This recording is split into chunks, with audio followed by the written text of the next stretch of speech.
All right, good evening, everybody. We're live here with the Iron Thunder Racing League's inaugural season. As tonight we come to you live from Talladega, Alabama, with the Alabama 160 presented by Folds of Honor. It's good to be out of the car and actually up in the booth here. Finally, we will be with these guys here every Tuesday night for the next 9 weeks. Now, with that being said, I'm going to go ahead and get these overlays out of the way here, and we're going to go ahead and bring up not only just the league owner, but also the driver of the 35 JCOM Chevy Camaro. So let's go ahead and grab him and bring him up.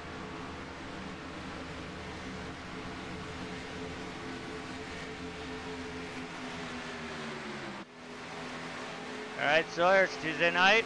I'm out of the car and I'm in the booth. How you doing, buddy? Awesome, man. How are you tonight? I'm actually a lot better, seeing how you guys have some killer craft services up here in the booth, and now I see why all the broadcasters like being up here. It's really good food, the beer is cheap, and you guys spare no expense. And it's a lot safer on track without me up there. Absolutely, man. We do it big, you know us. But no, we're glad to have you in the booth, man. I know it broke your heart to get out of your 78 car, but we appreciate you doing this for us. I'm just glad you did it before you named me Martin 2X, even though you did have a pretty good show in there at Texas, despite having a motor blow. We still got a top 10 out of it. But hey, I enjoy doing this, and anytime I see the opportunity where it benefits the league more for me to go ahead and jump into an auxiliary position, that's more than welcome for me to do it. And glad you guys picked me up for the remainder of your inaugural season, as I think it's gonna be a fun run to the end here. Yeah, absolutely, man. We got some great race car drivers, some great races left in the season, and some awesome sponsors as well. And that with that comes the payouts, and obviously we get a broadcast too. So yeah, it's our first season, but I think it's going pretty well. I mean, yeah, I think last week Bristol was a little rough, but that's Bristol. It's kind of to be expected, but that's what you come with. A lot of leagues don't want to run those tracks just because of that fact. But we weren't afraid to. I think all in all it was a good race strategy wise, and you had a lot of different names getting up front and leading laps, and I believe you'll see that. Obviously we're at Talladega, but I think you'll see that throughout all the races, because they're all really good, but they're all pretty equal. A lot of these guys haven't raced against each other, but I've raced with them, and so I brought them together kind of to see how they match up. And then I think Texas was a great example. I mean, you had people like Matt Cherry get up there. Aaron Carpentier got the pole.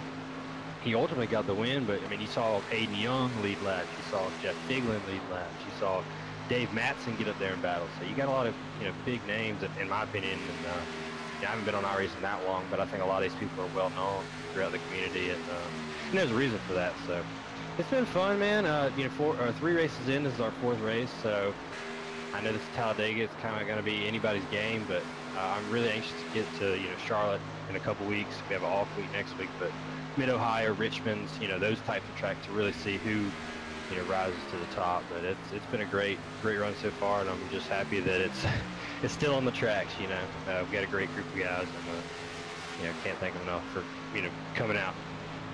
And as we look at that, we're looking right now at the Alabama 160. As you said, next week we do move into an off week, and then we'll be going to Charlotte for 134 laps. We'll see several events hosted or sponsored by Sean Dower from Old Schools, which that'll be. I love Charlotte. Mid-Ohio is definitely going to be interesting, because that's going to be pretty much the wild card race like we had with Die Hard at Sonoma on Sunday, which turned out to be a lot more of an exciting race. But I'm looking more forward to seeing Richmond, and then when we get into the playoffs, seeing Martinsville, and then you don't necessarily think of Talladega as a wild card race, but when it comes to a playoff race, sitting there with the Elite 8 and having a plate track in there, that's definitely going to be a wild card. And then obviously we're going to go to the final race of the season for 100 laps at Atlanta. And then looking also, as we scroll through the images here, take a look and see what was next on it.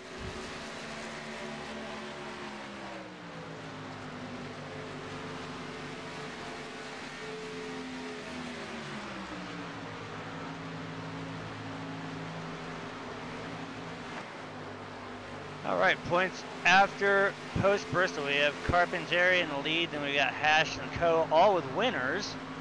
And then we've got Figlin, Majewski, yourself, Christopher Gale, Rittenauer, Langley, Green, Masur, Young, Kreeser, Smith, Welzenbach, and Jedlicka sitting in the top 24 right now. They're all fighting to get into the Sweet 16. Now, we all know that Carpentieri, Hash, and Co. are safe because they've won. But tonight, we're going to add another green mark to that, as we're going to have a fourth winner. Hopefully it's not a repeat, which in that case, I know how this playoff series goes. It goes to the next highest scoring driver who already has not won. So after we see that, we're going to take a look at the points and how they play out. So sitting with the lead, and ironically with your team, JCOM, you've got Aaron leading it right now with 114. Kevin Hash only sitting in second, top dog for the Ponderosa Outlaws. He's only 4 points behind Aaron. And then we see also the 20 of Pondoco, who's tonight rocking one of the, that's another thing I gotta note too for everybody out here. All the patriotic paint schemes that we got going for this race, it's absolutely amazing. And Co's rocking one that I made for him, but props to all the guys out there that do painting and everything that put together all these paint jobs for these drivers to run tonight. This is a great charity for the military. I don't think that our servicemen and women get enough credit or the respect that they deserve after coming home and pretty much making sure that we get to just sit around and do what we do on a regular basis and have the liberties and the privileges to sit here and sim race. So hats off to everybody for putting this all together here, and couldn't think of a better sponsor. Yeah, absolutely. I want to talk about that. The actual money payouts given up or been put up by our friend Mr. Donald Sadusky, so we appreciate him. And we talked about it, you know, just a couple ideas, and with it being 4th of July is a week from tomorrow, we thought it'd be a good idea to kind of do like a, you know,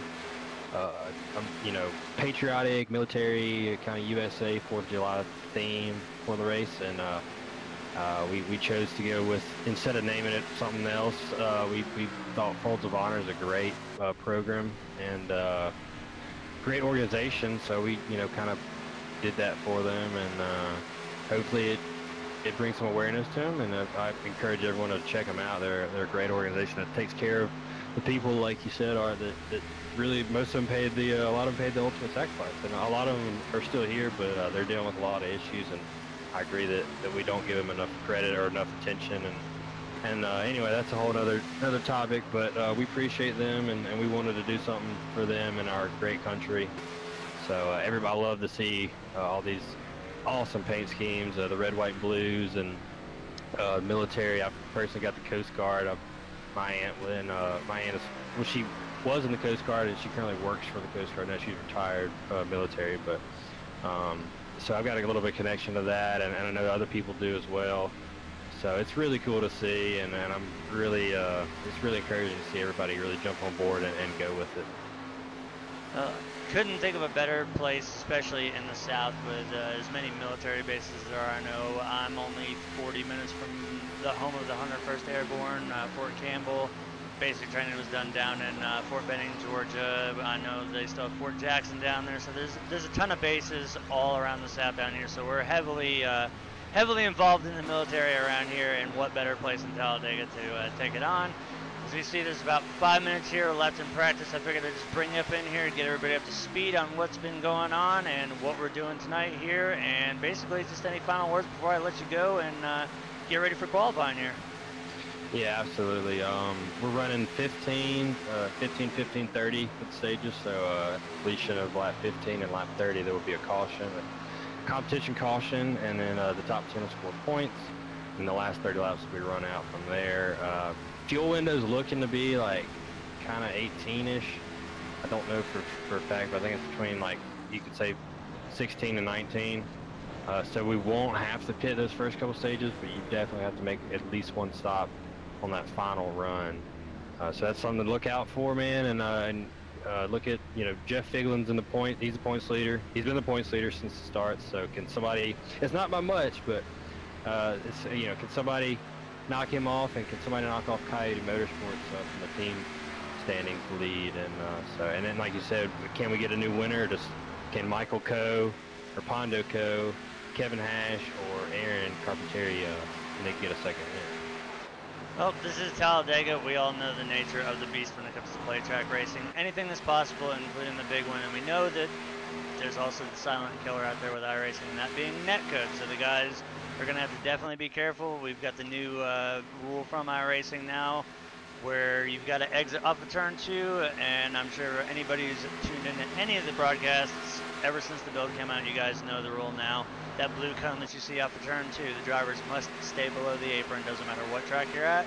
If you do not stay below the apron, if your tire so much as even touch that yellow line before you hit that cone, you will get a black flag penalty. But tonight's race is going to boil pretty much down to who's going to be able to draft the best, who's going to work with who, and more importantly, wreck avoidance. So, Sawyer, best of luck to you tonight. You got anything else you got to say before we cut you loose? Yeah, again, just appreciate you, man. Appreciate Die Hard Live TV for broadcasting, and be sure to subscribe. So, and just check out the Iron Thunder Racing League if you're interested. Appreciate it. Well, we are more than happy to be on board. Best of luck to you. Hopefully we get to interview you in victory lane tonight, but if not, we'll still get some time with you later on. But have a good race, brother, and we will see you at the end. Thanks, man.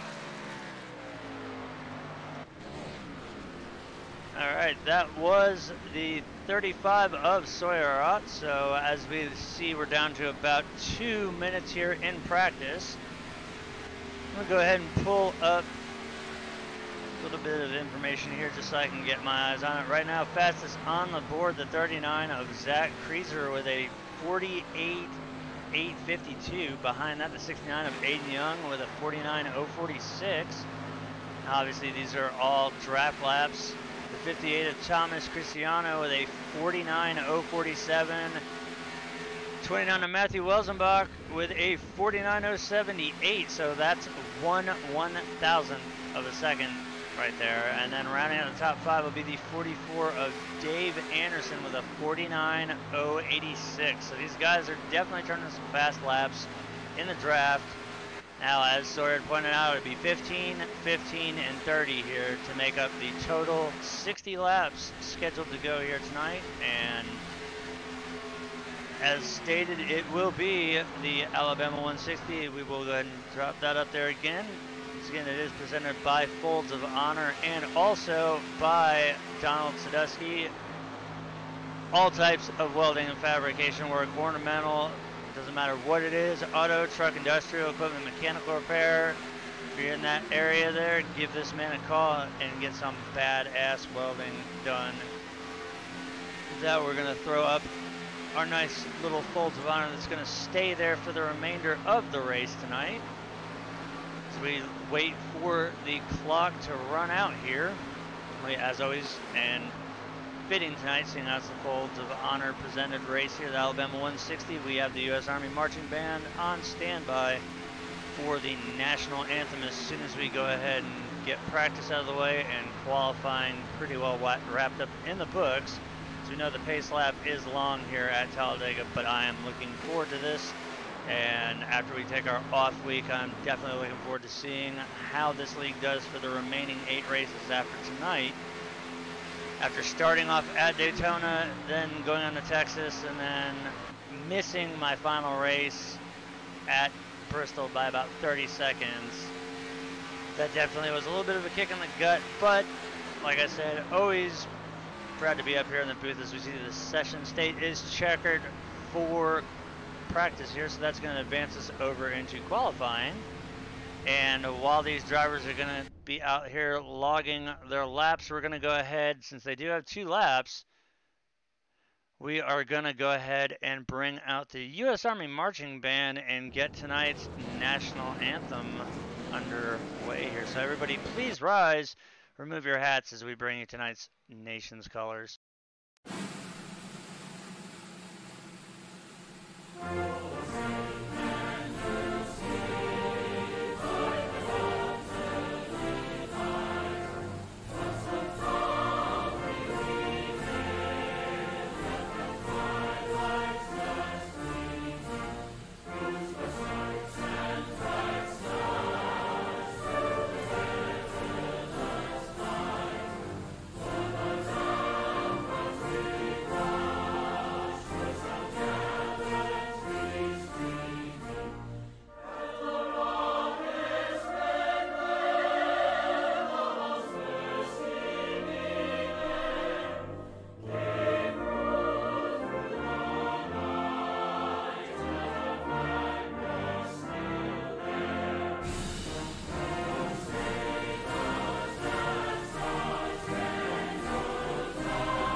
fantastic job as always by the U.S. Army Marching Band. We expect nothing else from them.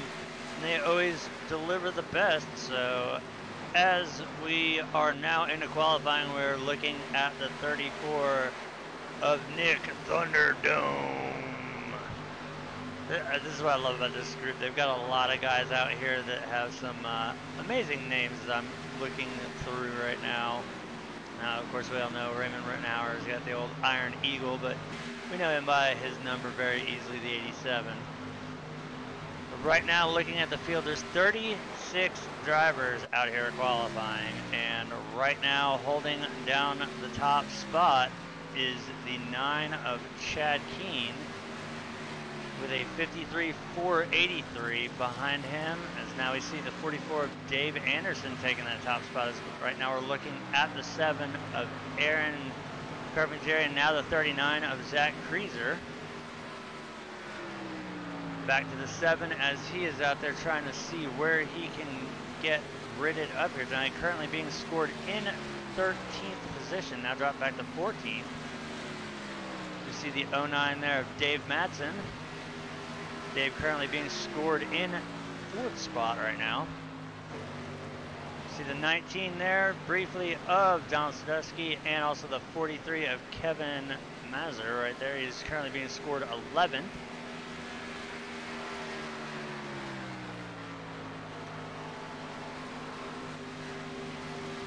Looking at the top 2 times here, it looks like the front grid here, at least the first row, as of right now, have identical times. If not, it's going to be just a hair off, as we see right now. The 22 there of Michael Dees, rocking the Air Force paint scheme. Once again, hats off to all the guys who painted these cars and all the drivers for rocking all these patriotic paint schemes here. But right now it is looking like the front row is going to share the same exact time of the 53.483. We have the 5 of Chris Gale with a 53.493, followed by the 09 of Dave Matson. Donald Sadusky's going around in the top 5 with a 53.496. The 35 of Sawyer Ott 6th right now. The 77 of Patrick Langley in 7th. Sam Green in 36, not his normal number. Normally usually has the 51, but there was a mix-up with the numbers, so tonight he will be in the 36. Right now he's being scored 8th, as right now we've got a new pole sitter, the 98 of Jeff Figlin. It's just crossed the line with a 53.461, so that's definitely, that's a little over 200ths off of 2nd and 3rd spots. So it's going to shake it up a little bit now as we look at rounding out the top 10 will be the 03 of Kevin Hash with a 53.529. So as these guys are wrapping up qualifying here, as soon as we get the session to advance here, we'll go ahead and go through tonight's gridding order. But as of right now, I don't think there's a driver out there that's going to top the 53.461. That is a very, very fast lap, and the session state is out, so that means one thing and one thing only. That's going to lead us into tonight's starting lineup. On pole, we have the 98 of Jeff Figlin with a 53.461. Starting to his outside will be the 44 of Dave Anderson with a 53.483. Rolling off 3rd, the 9 of Chad Keene with a 53.483 as well. The number 5 of Chris Gale will roll off from 4th position with a 53.493. Starting from 5th will be the 09 of Dave Matson. Donald Sadusky in the 19 will roll off 6th. Sawyer in the 35 starts from 7th. Patrick Langley in the 77 will roll off 8th. The 36 of Sam Green will start 9th. Rounding out the top 10 will be the 03 of Kevin Hash. David Jedlicka in the 24 will roll off from 11th. The 29 of Matthew Welzenbach, and former Jaeger Outlaw Racing teammate, he will start from 12th. The 43 of Kevin Mazur will start from the 13th position. Dylan Hale in the 17th rolls off 14th. The 30 of Dustin Majewski will roll off from 15th. To his outside, he will have the 93 of Andy Koklova. Rolling off in 17th will be the 81 of Stephen Holmes. Ryan Daniels in the 28 starts 18th. 19th will go to the 22 of Michael Dees. Aaron Carpentieri Our points leader post Bristol race with the win will start and round out the top 20. Rolling off 21st will be the 39 of Zach Kreezer. The 92 of Jonathan Grissop will start 22nd. Artie Peterson Jr. in the 1 will roll off 23rd. Nick Thunderdome will roll off in 24th and 34. Iron Eagle, who better known as Raymond Rittenhauer, he will roll off from 25th in the 87 machine. The 12 of Paul Smith rolls off 26th. Matt Cherry in the 48 will start from 27th. Aiden Young in the 69, 28th. Tim Martin in the 10 machine rolls off 29th. Sean Dar in the 62 will start from 30th. William Morris III will start 31st in the 51. Pondo Co. in the 20 machine. Painted that car myself. Look for it, the Folds of Honor. He will be starting from 32nd. Brian Grubbs in the 26 will start 33rd. Brian Morris 2 in the 54 rolls off 34th. Thomas Cristiano in the 58, 35. BJ Hash in the old Intimidator number will roll off 36th, and that is going to round out the field. As now, finally, we get through that huge gridding order here.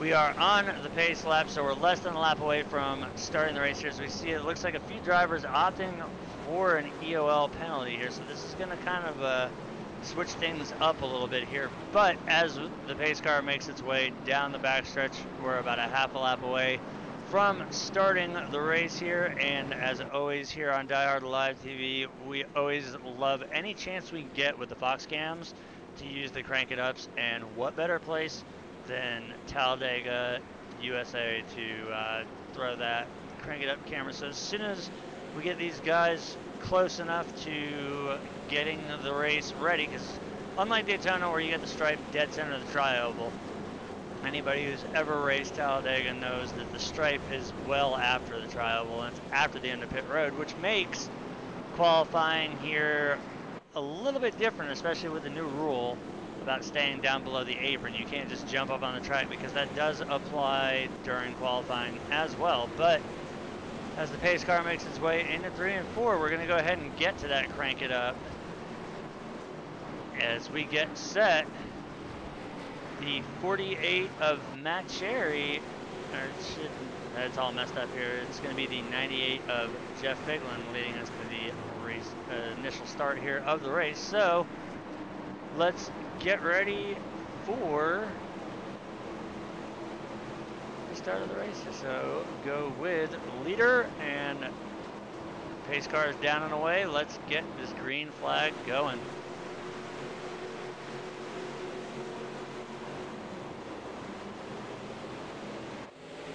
Green flag is out. We are underway.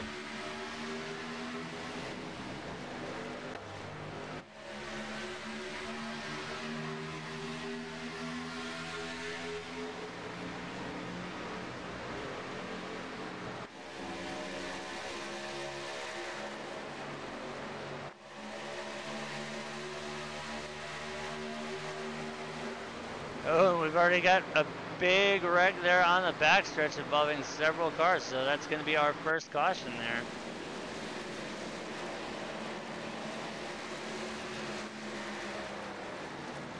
We're going to back it up here a little bit, and we're going to go back and see exactly what happened back there. So let's go ahead and look from, let's see, the 09 of Dave Matson. Let's see if we can get a shot of what happened there from the 09. Usually I've got somebody in my ear helping me with this one, but so we're going to back it up a little bit. Let's take a look from right about here. Keep your eyes peeled on that 09 machine right there. As they come off the corner, looks like netcode right there is appears, I think that was the 19 of Sadusky there. He might have ghosted, but that started the contact there, and as we saw, it looked like a disconnect there. So that's going to bring us under our first caution of the race on lap 1. So take a look at the heavily damaged 09 machine there of Dave Matson. Hopefully you can get that thing repaired. Let's take a look and see who else. Looks like the 29 of Matthew Welsenbach involved, the 35, the 03, the 9. See if we can take a look at the 03. Does he have any damage to that machine? Yes, he does. We can take a good look there at the nose. See the splitter tore up a little bit right there. So Kevin not able to make it out of that one clean. Let's take a look at the 19 as well. I want to get a look at the nose of that car. You see making his way down on pit road. We also see the 35, or the 36, excuse me. You can also see there the right rear quarter heavily damaged on the 03s. We can see the right side tore up on the 19 machine. 29 of Welsenbach also coming down. So several of these drivers here are going to come down here. Some of them might. These are quicker fixes we saw right there.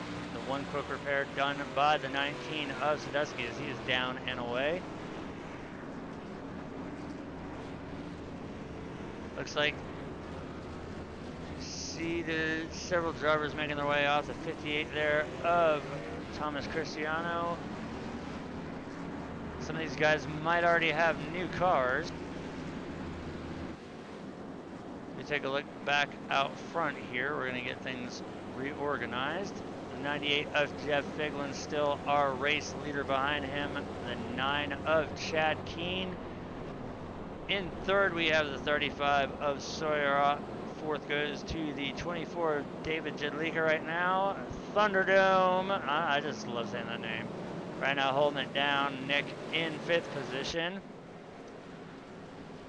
Kelvin Masur in the 43 sixth right now. Dustin Majewski 7th. Stephen Holmes 8th. Sean Dower 9th. Running in the top 10 as of right now will be the 22 of Michael Dees.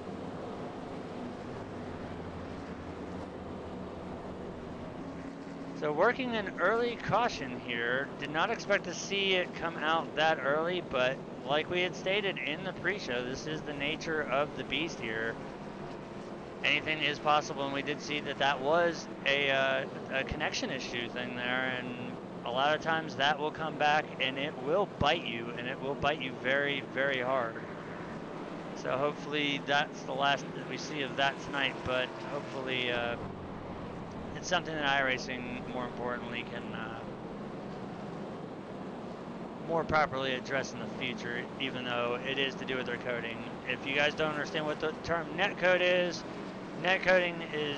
basically iRacing has a software that basically shows where you are or where the computer thinks you are on track.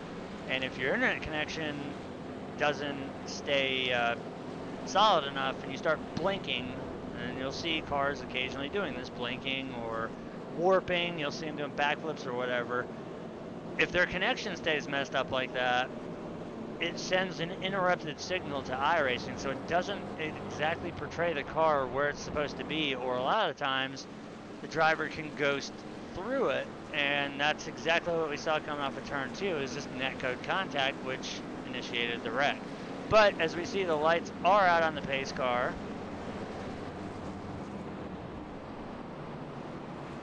So as we get everybody double file for the restart here, the 98 of Jeff Figlin is in control here. He's going to opt for the bottom line. He's going to have the 9 of Chad Keene to his outside. 35 of Sawyer, the 24 of Jedlicka. Also, Nick Thunderdome. I just love saying that name. I'm going to say that all season long.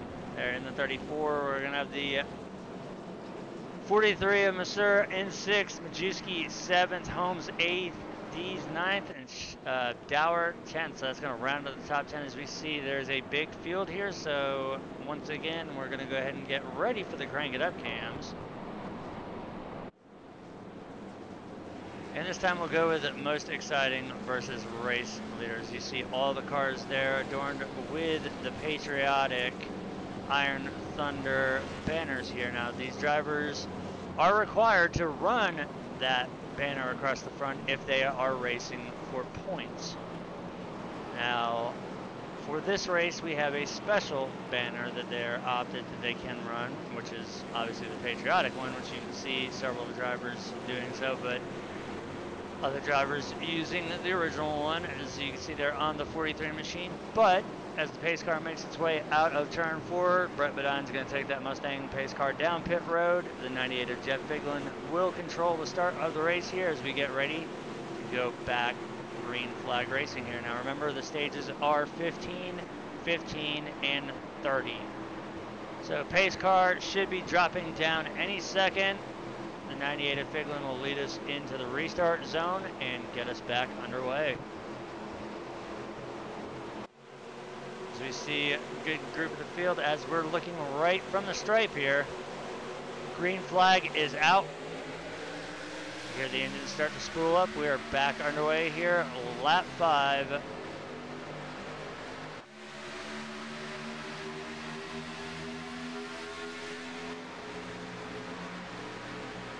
Now hopefully we can stay crank it up long enough to where if something does happen, we're on regular Fox cams and I can catch it.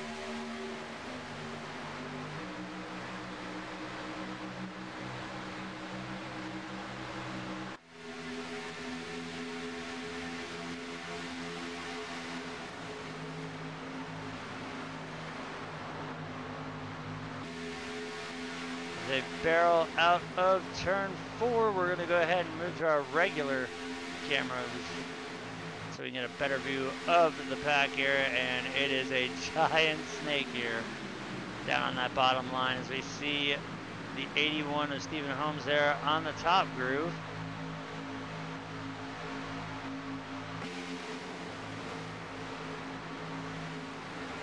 Oh, you see the one of Artie Peterson Jr. dropping down into the bottom groove, getting a little bit of a recharge here. Now, the thing that you got to be very careful of, especially here at Talladega with this car, is the bumper hooking. These cars, doesn't matter, it's not as bad as the K&N, but for some reason these cars seem to have the similar effect that the K&N does, even though if you guys have seen any of the Cyber broadcasts where they run that, the K&N car is literally a shovel for a nose and a 2x4 for a rear bumper.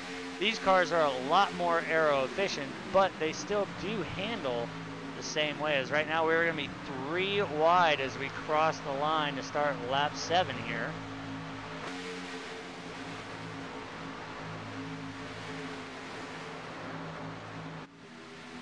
Right now the area of focus is right around the 62 of Sean Dower. There we go, contact on the backstretch as Dower goes around. Several other drivers involved, a lot. Once again, the 19 of Sadusky involved again. That's going to bring out our second caution. So I'm afraid I might have jinxed that one, but we're going to go ahead and take a look back at the 62 of Sean Dower, and we're going to see what happened there as I'm going to do an onboard, and we're going to do this from the restart of the race.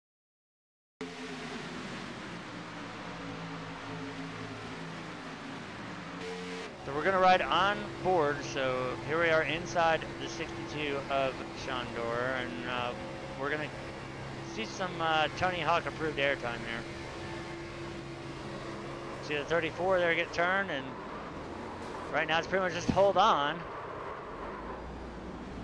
as he is able to maintain it there.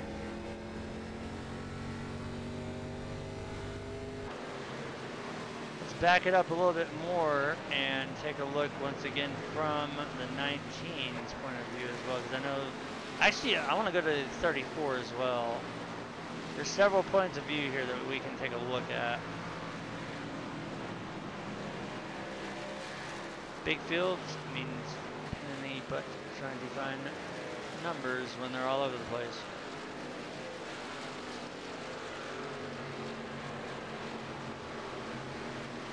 There we go, got him. So there's a great view of everybody just splayed out. So here we go. We are on the 34. We see him get turned up the track, which is the worst thing that can happen. We see the 62 collected, the 34 hard hit.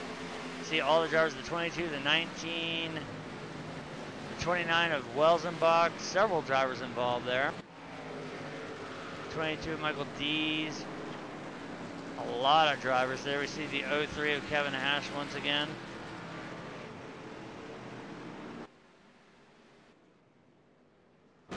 As we go back to a live view now. I'm not sure if that was just a bump gone bad, which we do see that a lot happen, especially here at plate tracks. As we can see that 62 machine tore up pretty good, as he did catch some pretty good air. But unfortunately, that's twice we have seen the 19 of Sadusky unfortunately involved in a turn 2 altercation there. If you guys are just now tuning in, we are live with the Iron Thunder Racing League's Alabama 160 presented by the Folds of Honor, as well as Donald Sadusky for throwing up tonight's extra bonus towards the winner here. Once again, if you need any welding jobs, and that might apply to anybody in this field right now that's got a tore up car. If he's not on track, he will do some welding for your car to try and get you out there once he gets his welded up. Make sure if you guys are in that area code and you need some welding done to contact him and get yourself set up with some badass welding. But unfortunately, we've seen him involved in 2 incidences tonight here. Hopefully that does not take away from the racing, as it looks like at the time that the caution came out, we do have a new leader, and that will be the 9 of Chad Keene.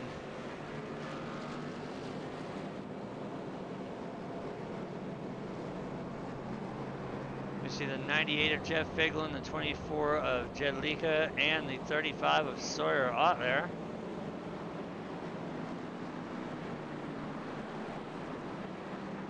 Behind him, we have the 30 of Majewski, the 1 of Peterson Jr. Tim Martin in the 10, Rittenauer in the 87, Dower in the 62, and the 12 Paul Smith is going to round out the top 10. As we see some drivers coming down pit road here, that might change things up just a little bit. Now, as Sawyer mentioned earlier in the pre-race, the fuel window is somewhere around 17 to 18 laps. With having 2 stages of 15 laps apiece, you're not going to have to pit for those. But this might actually change the way we see the race done up, especially if we have more cautions.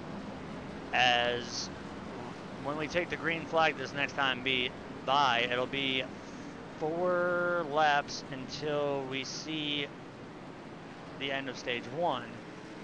So right now it'll be a battle between the 9 and the 98, but as they get up and going, it's going to be which line can get going up further and faster, see who's going to get the stage 1 win. As we see right there, we talk about blinks. We saw it with the 9 there of Keene. He blinked coming out of turn 2 there. Luckily it's under caution, but as they are doubled up here for the restart, Chad Keene is going to be the leader. He's going to be on the bottom line there. I know a lot of leagues allow the leader to dictate which lane, and obviously at a plate track you want to be on the bottom. So he will have the 98 of Jeff Figlin to his outside. David Jedlika in the 24 will restart from 3rd, Sawyer Ott 4th, Dustin Majewski 5th, R.D. Peterson Jr. 6th, Raymond Rittenhauer 7th, Tim Martin 8th, Ryan Daniels 9th, and rounding out the top 10 will be the 12 of Paul Smith. And I have a feeling this time that I'm not going to want to kick it over to crank it up. We're going to stay on regular Fox cams, as it'll be 4 laps until we end stage 1 here.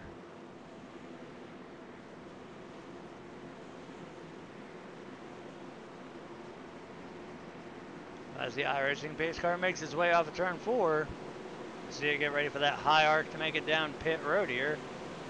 The 9 will lead us into the restart zone, and we will get this race back underway as we wrap up our second caution. You can see that heavily damaged Camry. That's going to slow down the inside line a little bit. That is the 77 of Patrick Langley. But as we get set, green flag is out there, back underway. 4 laps until we see the end of stage 1. Who's going to take home the points for the stage win. We see this massive field try to get up to speed here.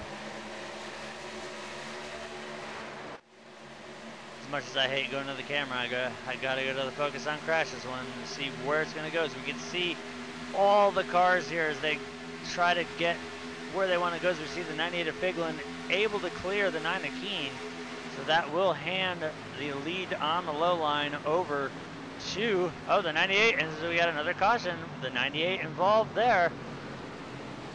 Oh, as he gets a piece of the 3 of BJ Hash, as we see another car going down there through the infield, and ouch.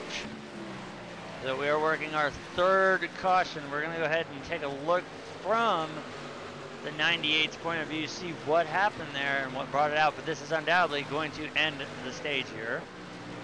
So whoever is the leader after we go ahead and get this replay here, we're going to see who our stage winner is, but we're going to focus on the 98 of Jeff Figlin and see what happened.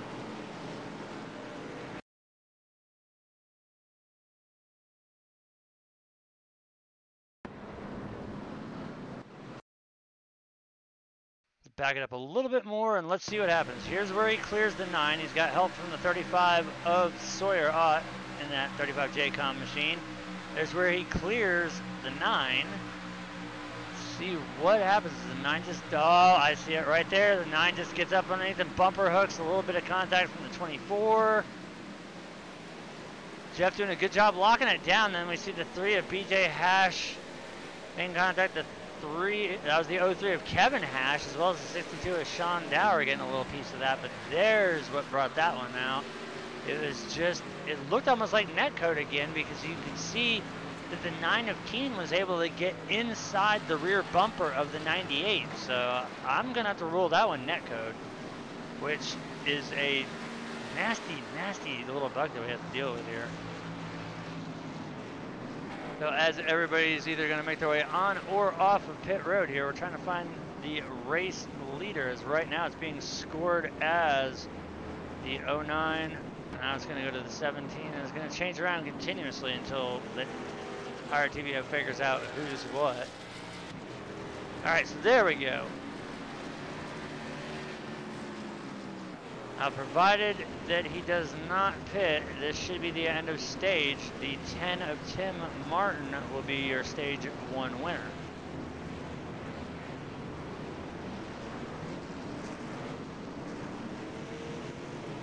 Now, I rarely ever do this, but I'm thinking about bringing Sawyer up here and seeing if it's just netcode issues or if something else is happening here.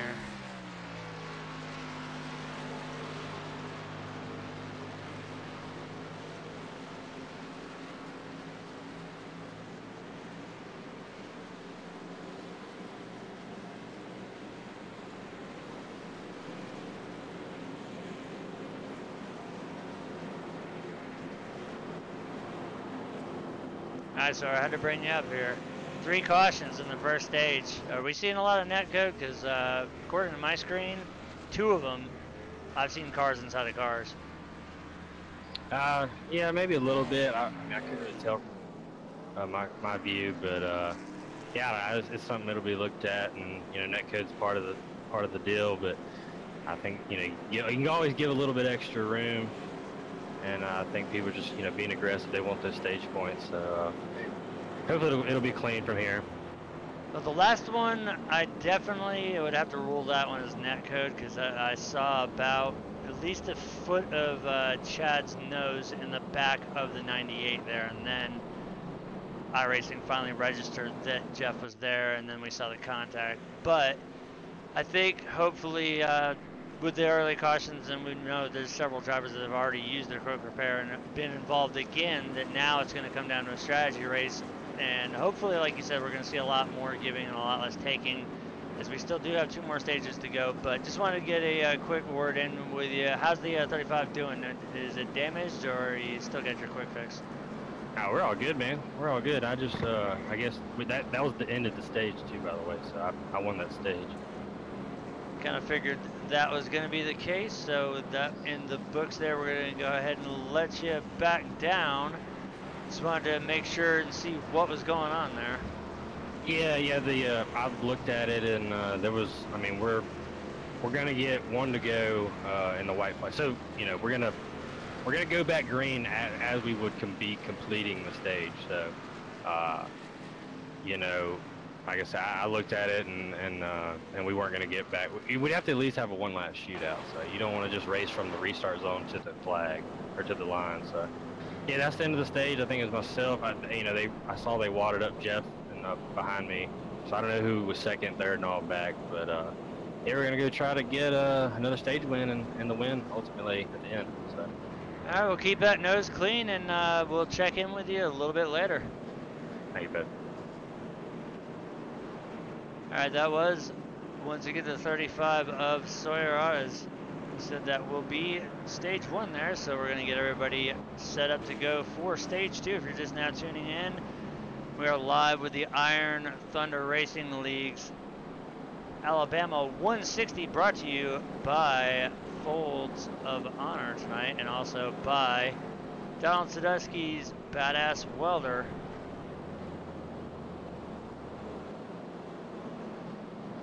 So what we've seen so far is we've seen a lot of cars that don't like being around other cars, as we've got a large field here tonight. We do have a few drivers that are already out of it due to being caught up in a couple instances here. Hopefully the 98 of Jeff Figlin that we saw in that last caution, he'll be able to get back out on track. It should show him on track. We'll go ahead and wait for everything. Out of the 36 entries, I'm showing 31 right now that are on track. It does also show ones that are still sitting in the pits as well, though.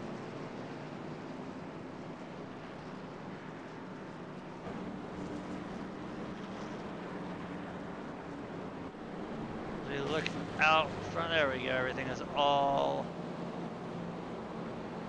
back together now as the lights on the pace car are out.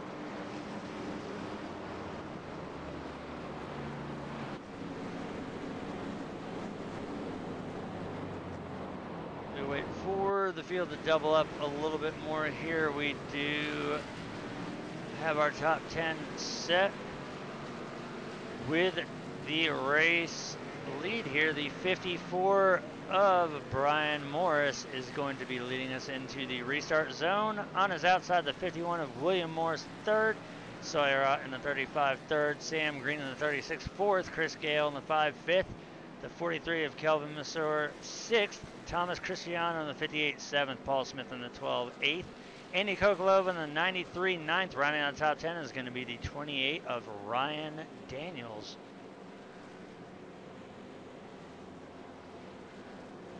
Now, as you see here on the backstretch, these guys, there's a lot of drivers that are down on the bottom groove. What that means is if you come down with 2 to green, you're going to automatically be assigned the bottom row. That's why you see a lot more cars down the bottom than you do up top. But that'll quickly change, because as soon as you cross the line, you can change lanes. That is one of the rules that I do love about this league. You are not allowed to change lanes until you've crossed the start-finish line. So everybody's going to have to stay where they are at until they cross the stripe. Then they are free to either move down or move up, as undoubtedly we'll probably see a lot of drivers move up to the high side here and see if we can get a lot of 2x2 racing going, as once again, we do have a substantially larger lower line than we do top group. As you see the Mustang pace car making its way off. Once again, the 54 of Brian Morris is going to lead us into the restart in that Monster Energy Camry. He's got that mellow yellow Camaro driven by William Morris to his outside. As we wait for it, green flag is out there, back underway here.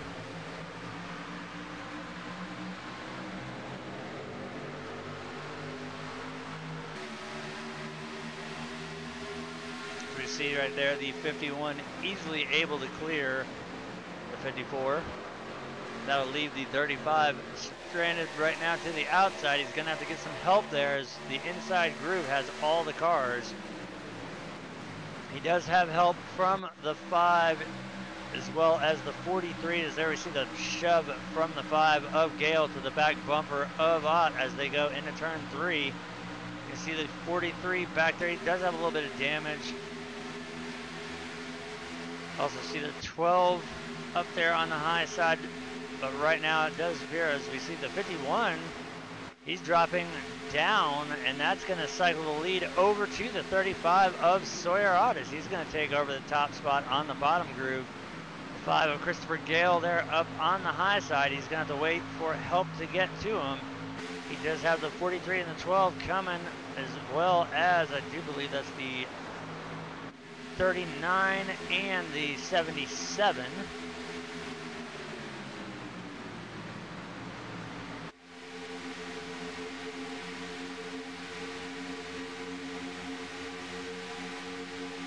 Go change cameras here to the most exciting. So we see it looks like they're gonna almost try and split 3 wide, but I believe that's the 43 and the 12.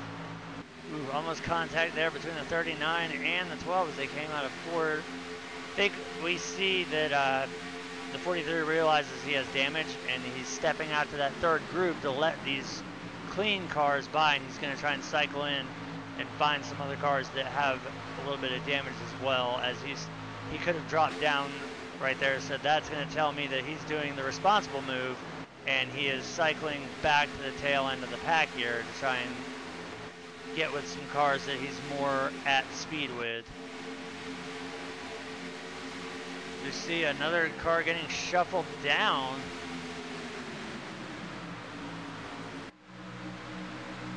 We can see all the old school's cars rocking the same paint scheme there. The 58, the 26. We saw earlier the 62 of Schondauer involved in one of the incidences off of turn 2. As at the line, it's going to be the 5 of Christopher Gale leading that lap. That'll be his first lap led of the night. Sawyer's got 4 in the books. Brian Morris has 2. Let's look a little further down. The 10 of Tim Martin has 1 lap. The 98 of Jeff Biglin with 6. And that's going to do it so far for all the laps in the books. But yet again, remember, we are racing 2 15-lap stages, and then the final push being a 30-lapper to the end here. We're seeing a little bit of snaking going on as we got some damaged cars. Oh, we got more action. Oh, car flying. And that is going to bring out a caution.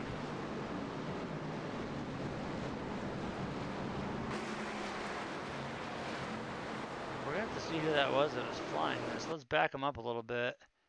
I want to see who that was that went for the wild ride. I think that was the 58. I'm not sure. Let's take a look and see what happened. Yep. You just see him get hooked by the, the 58. Back that up again. That was not the 58. That was, in fact... That's where the contact initiated. It was the 36 that went for a wild ride. Oh, that was an Ernie Irvin hit. Let's go down. That was Sam Green. So let's go on board with him for that one, because that surely is going to be one hell of a ride right there. Let's back it up just a little bit here. Let's go in cockpit as we ride on board with the 36 of Sam Green. As watch for them as they're coming to turn 3 and 4 right now once they get out into the trial here.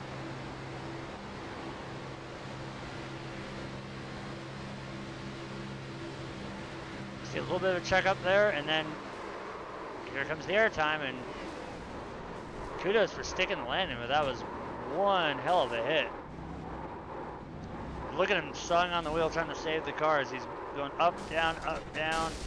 And that final hit right there did detonate the motor, so the 36 is going to have to tow that one out.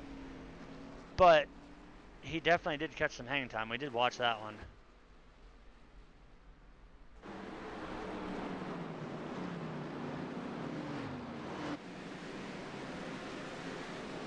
So as we focus back up towards the front of the field, right now the only vehicle that it looks like is out of it right now will be the 19 of Donald Sadusky. He's currently being scored 13 laps down. I could be wrong. Let's check and see if he is on track. And no, he is not. So we take a look at the 36 as he is towing. Unfortunate that he has to do so, as there's several other drivers right now who are sitting on pit road getting some repairs done.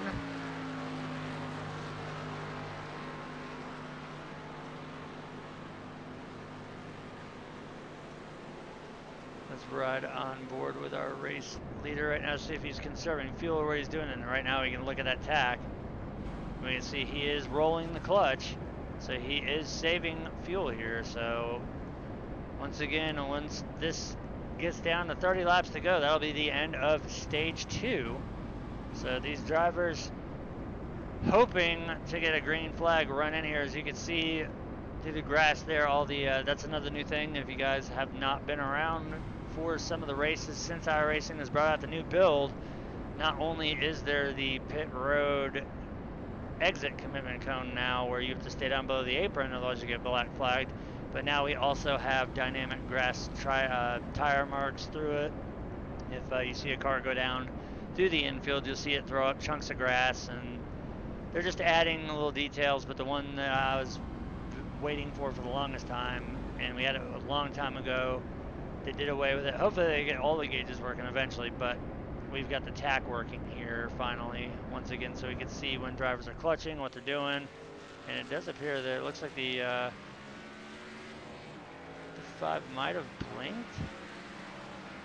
I can't get him on the camera right now, so I think he might be losing. There he is. Looks like he might have lost connection there for a second there. Now he's back.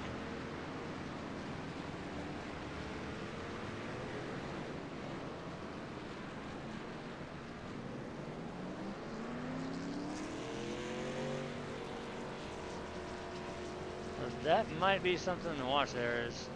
Luckily though, he did pull that car down onto the apron. We do have bars that we can see if we have them enabled, which I always run mine enabled.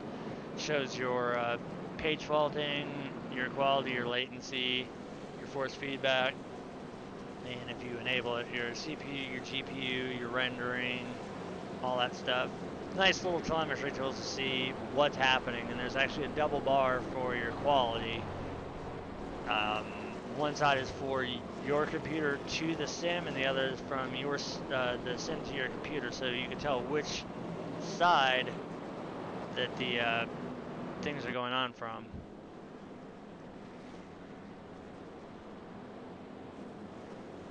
So as we've got everything sorted out here, hopefully we'll see the lights on the pace car go out when they come around to the stripe here.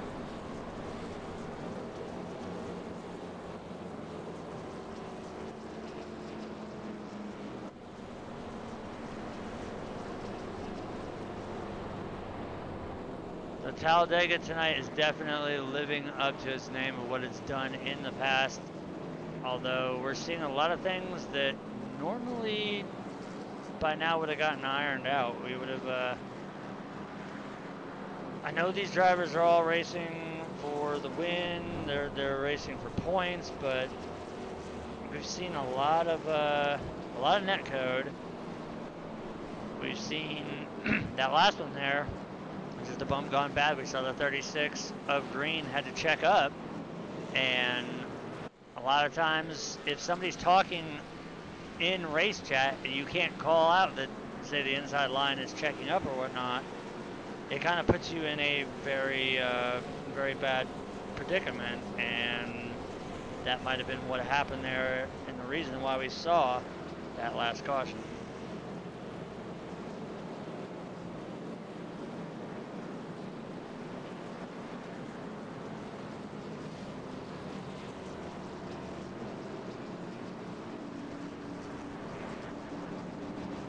lights are not out on that pace car just yet, so we will go around at least 2 more times.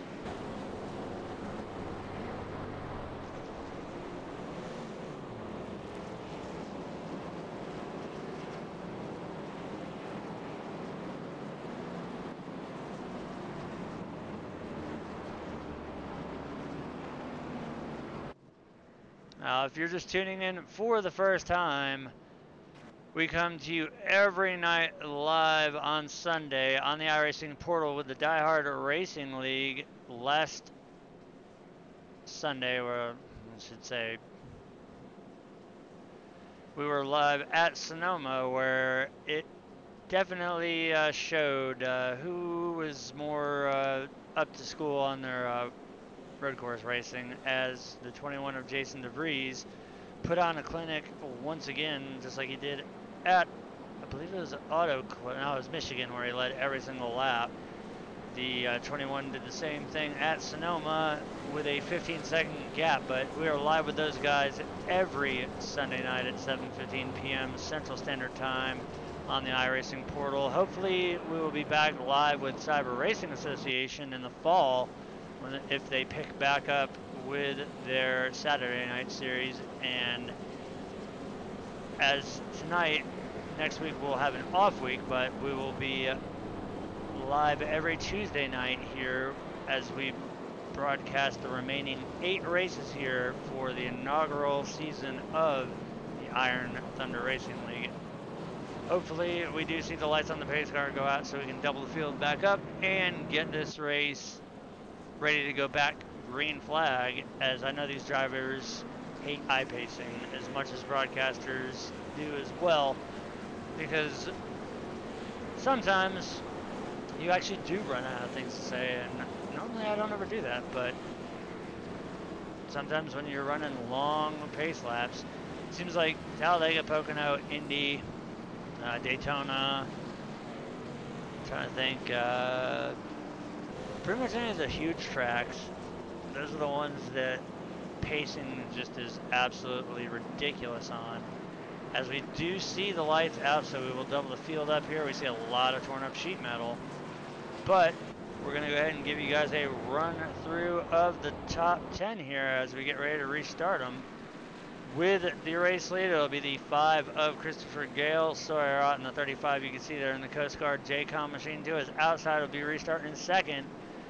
Third will be the 12 of Paul Smith, Brian Morrison, the 54, fourth, the 77 of Patrick Langley, fifth, the 39 of Zach Creaser, sixth, Thomas Cristiano in the 58, seventh, the 7 of Aaron Carpentieri, eighth, Andy Kokolova in the 93, ninth, and the 20 of Pondo Co is going to round out the top 10.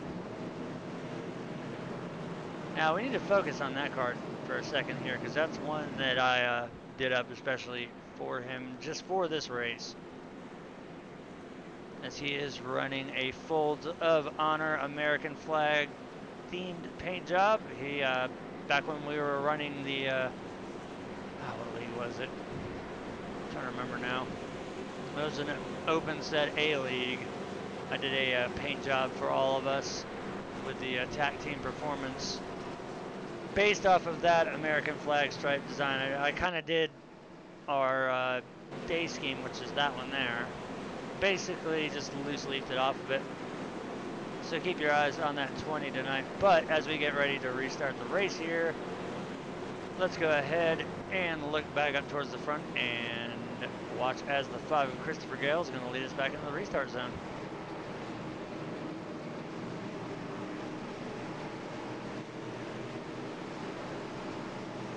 Pace car makes that long loop up to the top of the track and then back down.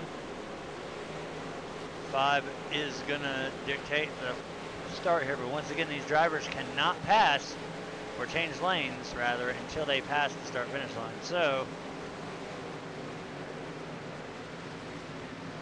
green flag is out, we're back underway.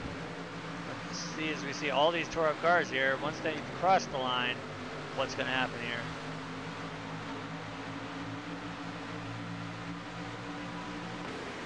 We already got cars going around. Are they going to stay below the racing surface? Oh, 24 gets a little piece there, but they somehow manage to stay green. I wouldn't be surprised though if we see an admin thrown caution here. But we will stay green. The initial contact was down there, and it was kept below the racing surface, but we did see a car up top, which now that's going to make it a little bit different, as the front pack is now going to have a bit of a breakaway here from the rest of the field.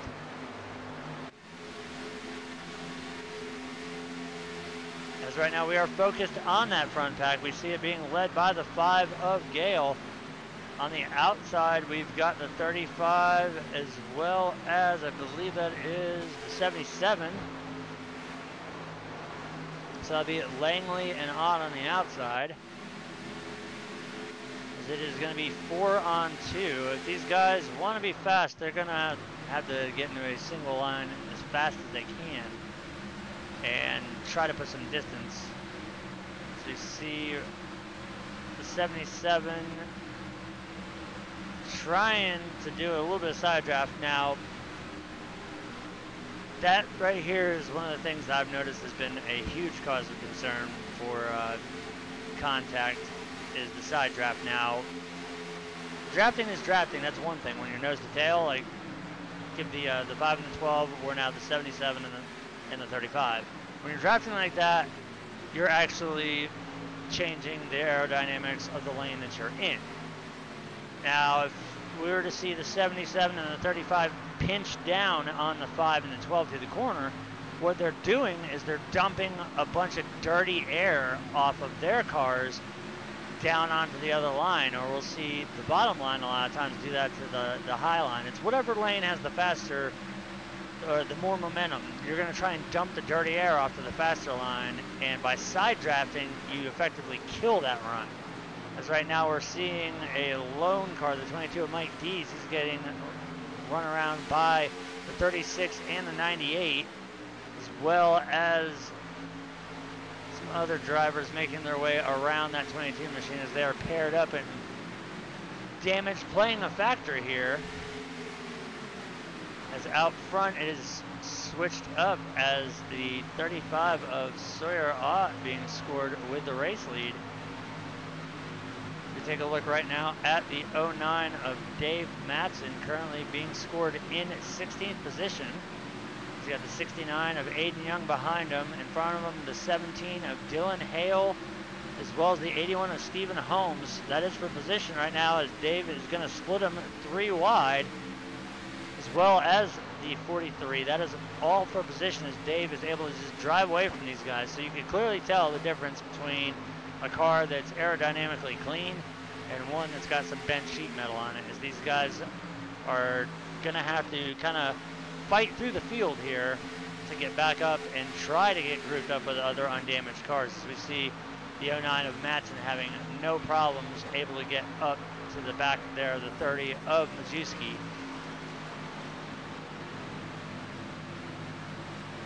Take a look up front, we can see that it's still being led by the 35. He's got the 39 of Zach Creaser with him. The 54 of Brian Morris right now was stuck out there on the outside. Now he's going to have a little bit of help here, as the 5 of Gale is going to go up, as well as the 12 of Paul Smith. So it's going to be 3 on 3 here for the lead as they come to the line. It'll be the 35 at the line getting that one.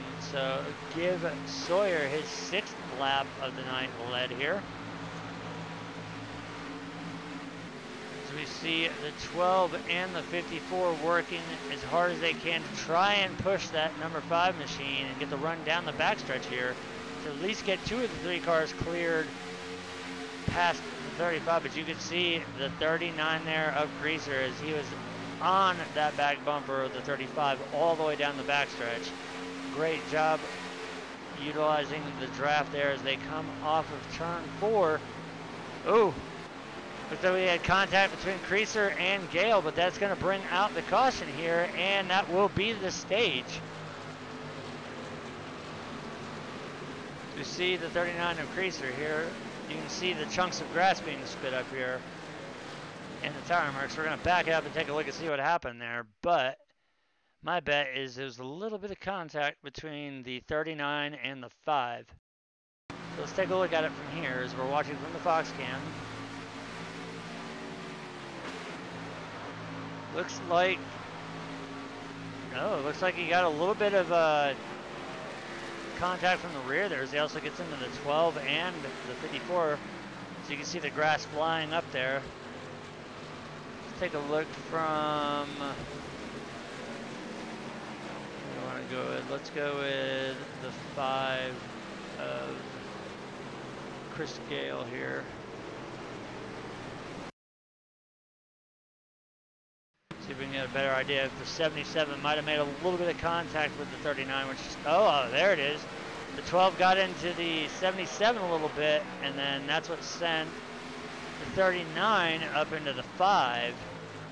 Good job there by the 5, not hitting the cone there and getting a penalty for it, but nonetheless, that is going to bring out another caution, and I do believe that is going to be the end of stage here.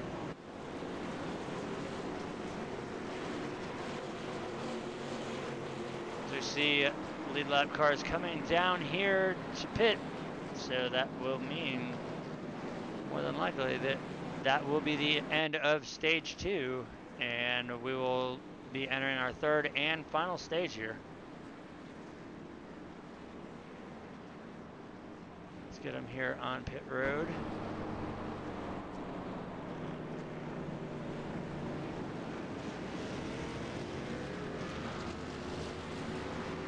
Now this is going to be one crazy hive of activity here as we watch pretty much everybody coming down.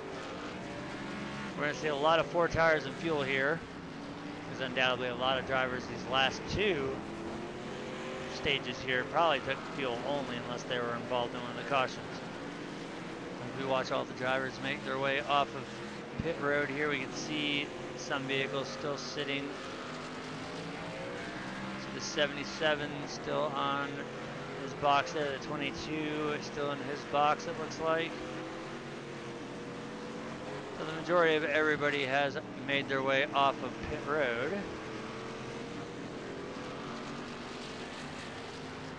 Let's go back up to the front here.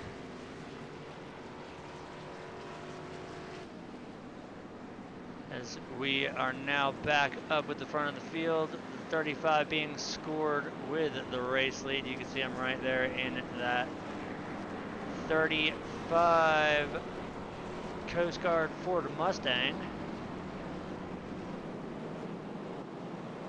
Now the cars in front of him will be staying out to get either they're a lap down and they can't pit yet, or they're going to be staying out for a wave by to get a lap back.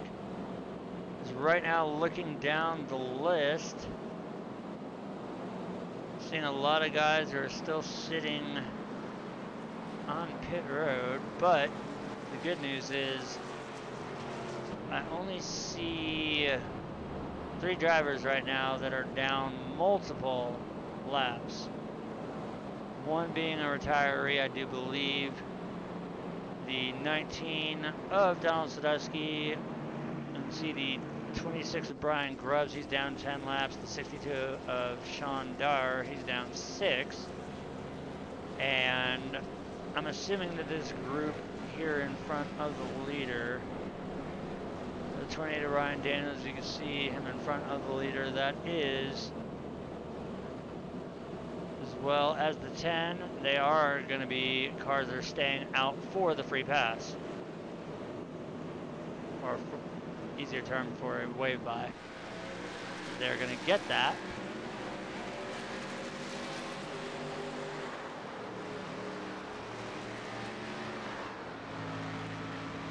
So that hopefully should put more drivers back onto the lead lap. As we still have a long way to go here. We're 2 stages in, and we're now entering the final push to the end of the race here. Hopefully we can keep this one clean and green to the end, but we all know the nature of play track racing. It can either be your best friend or it can be your worst enemy. Once again, if you're just now tuning in live, welcome to the Alabama 160 presented by Folds of Honor, as well as Donald Sadusky for throwing up the additional money to tonight's purse here. So make sure you check that out. If you need any welding work done, does all types of welding and fabrication, ornamental, auto, truck, industrial equipment, mechanical, and repair. So give him a call if you need some welding work done. Let's ride on board here with our leader, see if he's clutching it yet. And he is.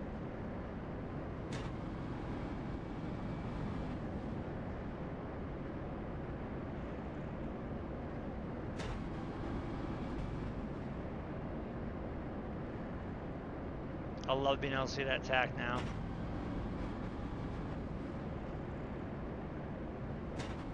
Now, when we talked to Sawyer during the pre-race, with the amount of fuel that these guys have in these cars, no matter how much you clutch, they are still going to have to make one pit stop. That's provided they stay green flag.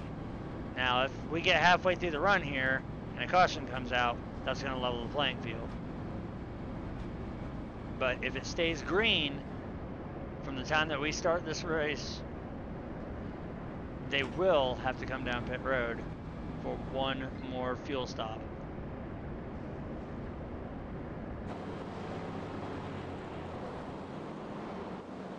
As the lights are out on the iRacing pace car, that means one thing. We're going to get them doubled back up for yet another restart here. And running through the top 10, restarting with the race lead, will be the 35 of Sawyer Ott, the 98, let's see what happens here, hold on, I gotta get this fixed a little bit, there we go. The 77 of Patrick Langley will be starting to his outside in second.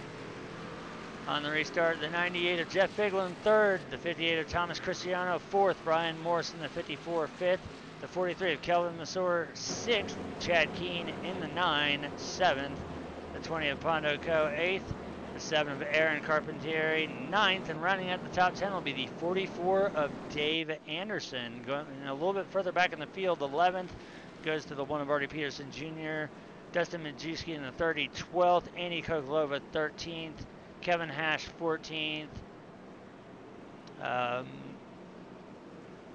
good old Thunderdome there. Nick, he's going to be restarting 15th. BJ Hash 16th. Matt Cherry 17th.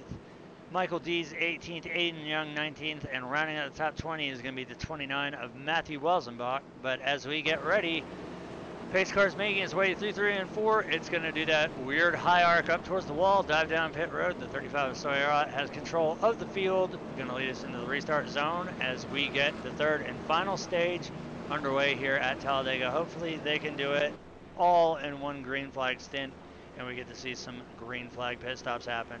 But for now, I'm going to shut up, let these guys get around the track here and get back to some racing here at Talladega.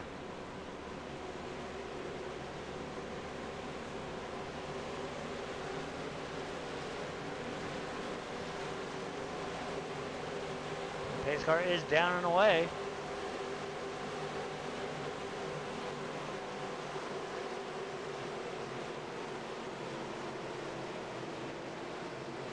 See, the green flag is out. Motors spooling up. We are back underway. 26 laps to go here at Talladega Superspeedway. In the Alabama 160 presented by Folds of Honor, the Iron Thunder Racing League.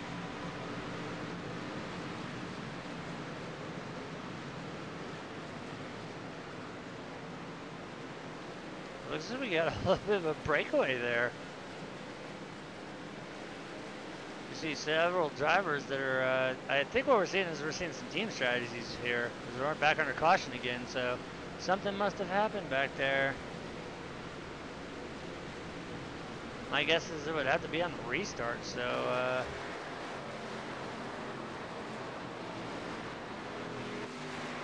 let's take a look and see who's slowest.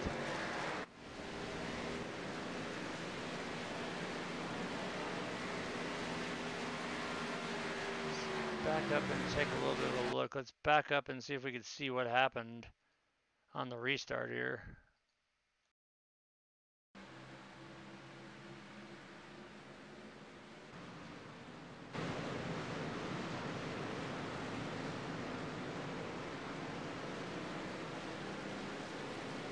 It looks like it might have been a bunch up there on the restart that happened. Not having my second set of eyes and ears definitely hurts.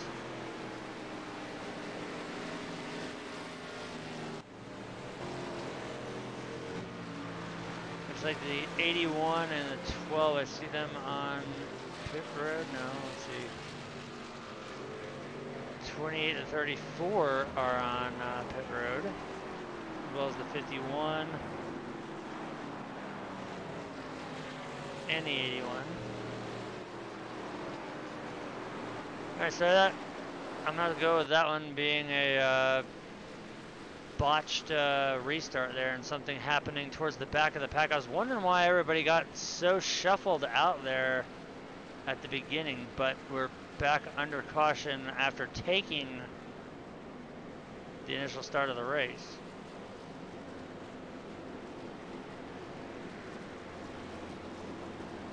So, as much as we ate pace laps here, and I'm gonna have to make, since we've got an off week coming up, I'm gonna have to make a commercial for these guys. That way they've got something special that they can call their own, because I've got one pretty much for every series that we cover here on Die Hard Live TV. We're going to go ahead and cut to, I wish I had a sponsor break, but I'm going to go ahead and cut to a Die Hard Live TV commercial here, and we will return with the action here at Talladega Superspeedway.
Once again, welcome back if you're just now joining us. We are still live here with the Iron Thunder Racing League's Alabama 160 presented by the Folds of Honor here at Talladega Superspeedway. We are working, let's go ahead and take a look. So far we have got 36 of the 60 laps complete. We've got 9 lead changes and we are on our 6th caution for a total of 17, and at the line now will be 18 laps. Top 5 consisting of the 35 of Sawyer, the 77 of Patrick Langley, the 58 of Thomas Cristiano, the 9 of Chad Keene, and the 44 of David Anderson.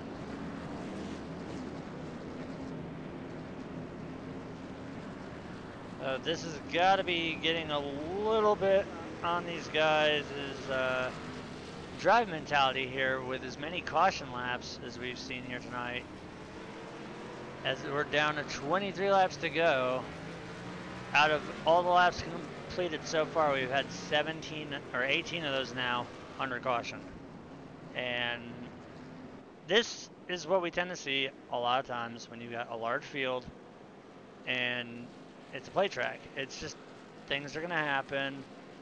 But usually after about the third or fourth caution, it's pretty much sorted out. But when you got a lot of guys that are running a fixed set that's low on fuel, or just a 40% fuel load, so you're not running 100%.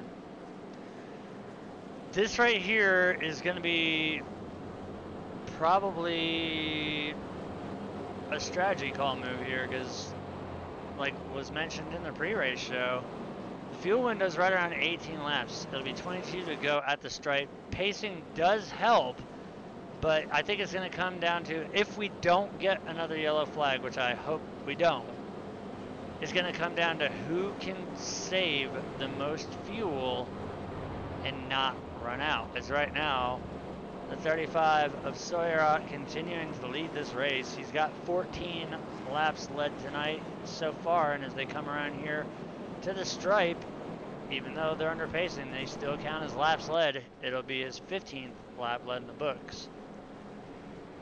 Other drivers with laps led, the 77 of Patrick Langley with 1, the 9 of Chad Keene with 4, the 10 of Tim Martin with 1, the 54 of Brian Morris with 2, Jeff Figlin in the 98 with 6,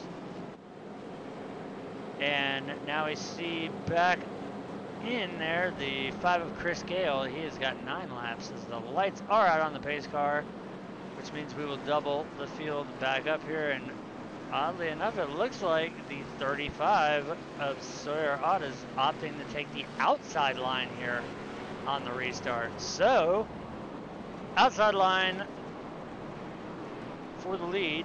That'll be the 35 of Sawyer Ott. The 77 of Patrick Langley will restart second. Chad Keene in the 9 third. 58 of Thomas Cristiano. Sorry, folks.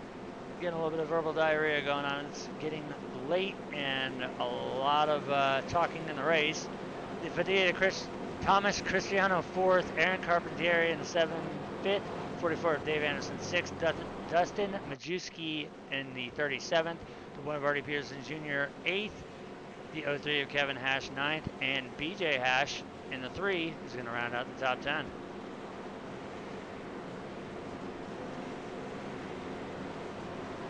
So let's do the unthinkable here, and we're just going to set it on crashes, and hopefully it staves off the bad luck and we don't get any more, because I want to see this try to go green at the end here.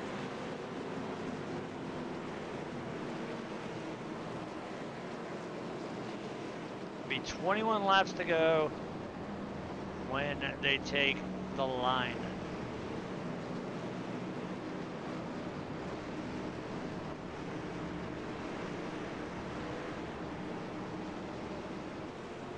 Another thing to point out is how many clean cars we have versus how many cars with torn up sheet metal.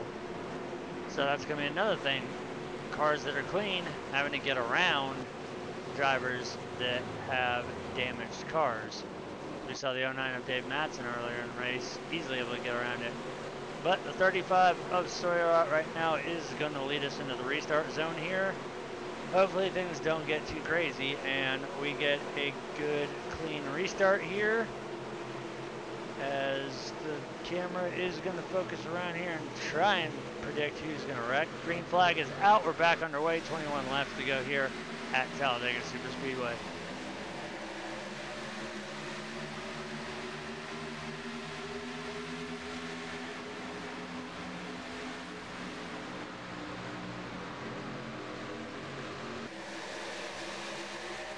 And you're going to see it violently shifting around like that. It's going to go to whoever predicts is going to be around the wreck. Because right now is on the 22 of Michael Dees, as we see the 29 of Matthew Welsenbach, the 81, the 36, the 24, the 93. So we got Andy, David, several of these guys, Sam, hopefully we don't see anything happen in this backpack here. Hopefully we won't see anything up towards the front pack either, but I do want to see some racing for the lead.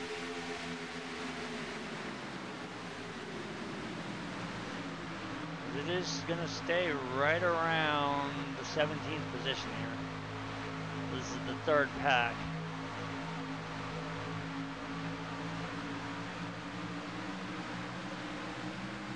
We switch over to the most exciting. Let's see if it moves us away from this group and onto somebody else.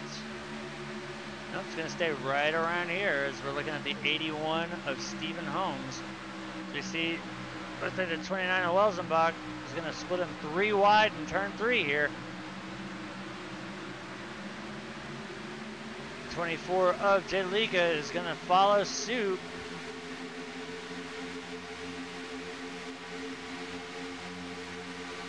I believe that is also the 87. It is. That is Raymond Rittenauer there in that patriotic Yingling paint scheme, as they are still 3 wide here as they go into turn 1. Ooh, almost a little bit of contact there. We see, I believe that was the 20 pushed down below the apron there, but he's able to gather it back up. That is for 16th position is right there. You can see the main lead pack being led by the 35. This right here is now the second larger congealed pack here. Right now it's focused on the 28 of Ryan Daniels, currently being scored in 20th position.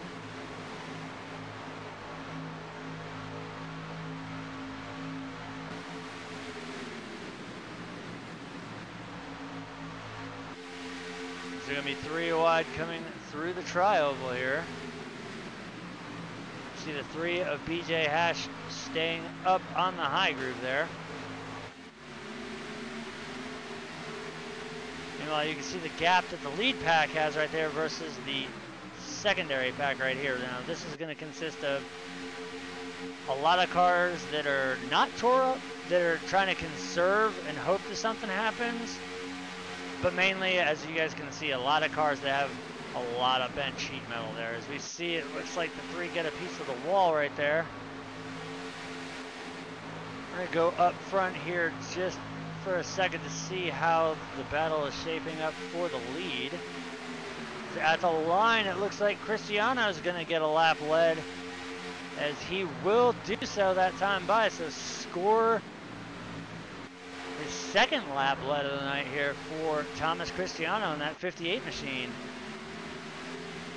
Now Cristiano is out of the old schools camp. Here's, you can see that right there on the hood of that 58 Chevrolet ZL1 Camaro.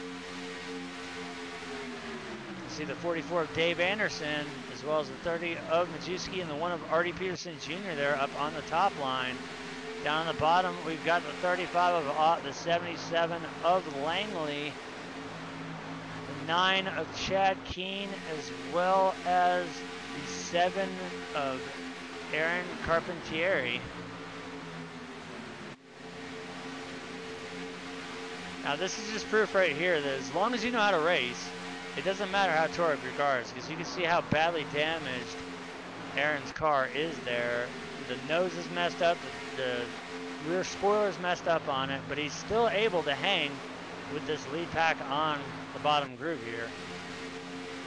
Now we see the 30 is going to dip down in front, so it's going to make it 4 on 3 as they go off into turn 3 here. So now the 58 led by Cristiano, followed by Anderson and Peterson Jr.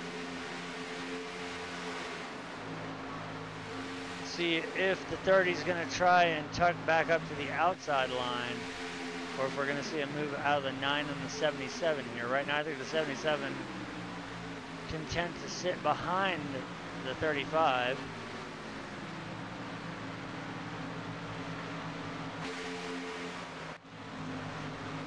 So as we see that that's not really manifesting into what we thought, let's go back to the most exciting and see where that throws us in the field here.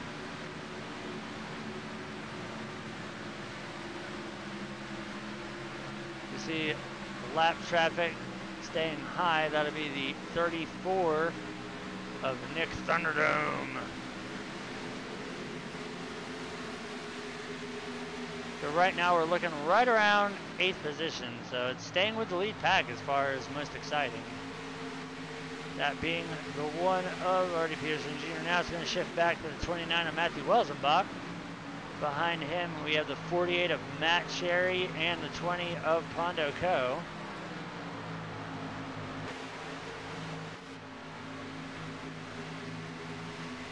Behind that, the 24 of Jed Leake and the 87 of Rittenauer, as well as the 69 of Aiden Young.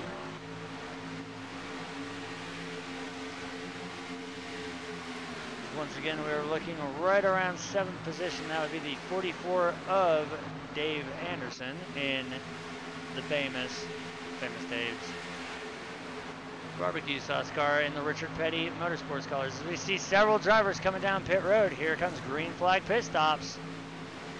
Can everybody make it on clean without contact or speeding? So far, so good. Oh, we see contact between the 58 and the 48 of Cherry, the 7 of Carpentier, the little bit of contact there, so that's going to change things around.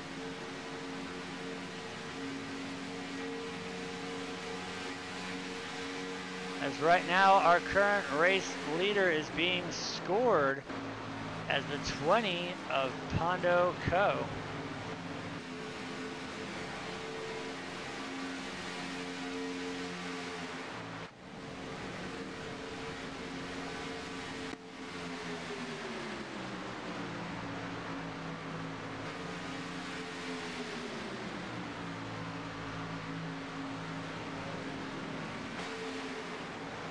We're watching it right here.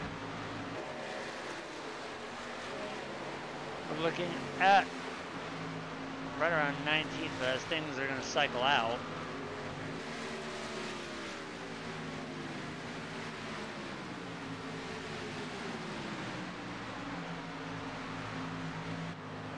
Right now, with green flag pit stops happening, our lead is going to change over and over and over and over again.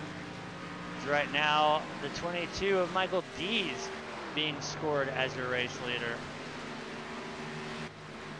You can see that heavily damaged Air Force Sport Mustang is behind him now. The 54 of Brian Morris, the 36 of Sam Green, the 87 of Rittenauer, the 09 of Matson. These guys are just now getting their servicing done. So once these green flag pit stops shake out, we can see that Sawyer Ott is in a gaggle of cars right now as he's being scored in 4th position. Actually, now back to 5th as the 44 David Anderson is charging on the outside. He's got help with teammates. They're getting split by a lap car, the 36 there of Sam. Actually, no, that's not even being split for a lap car. That's just a split 3 wide as they come out of the turn there. So that kind of shook things up there as we've got 2 teammates, the 44 and the 9, hooked up together here. So with 11 laps to go, Sawyer Ott is going to hold on to the race lead.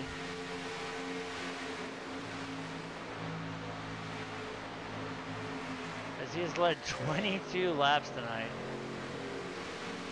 Right now he is under fire by the 44 of Dave Anderson. He's got help from his teammate as well as the 29 of Matthew Welzenbach on the inside line.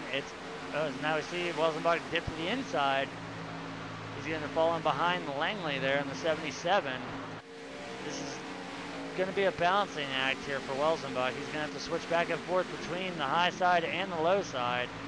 Lap traffic is definitely going to come into place. We see somebody's motor is expired. I think that's the 9 of Chad Keene, as he is going to dip down to the apron. So that's going to hurt the 44 of Anderson, as he has lost his help there and teammate. The 9 car's motor has expired, so that's going to allow the 77 of Langley to stay hooked up with the 35 of Sawyer Ott, as right now the 44 is still trying to hang on to the outside here. Be 9 laps to go at the line as we see this mess of cars. We see a little bit, I think that's the 93 there up in the wall.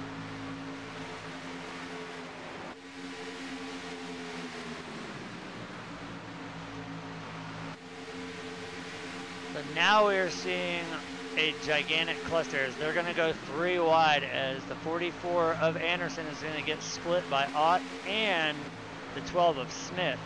He's being helped by the 5 of Gale, the 98 of Figlin. The inside line is still being helped by Langley and Welsenbach and several other drivers now. You see the inside line, only 2 drivers in there.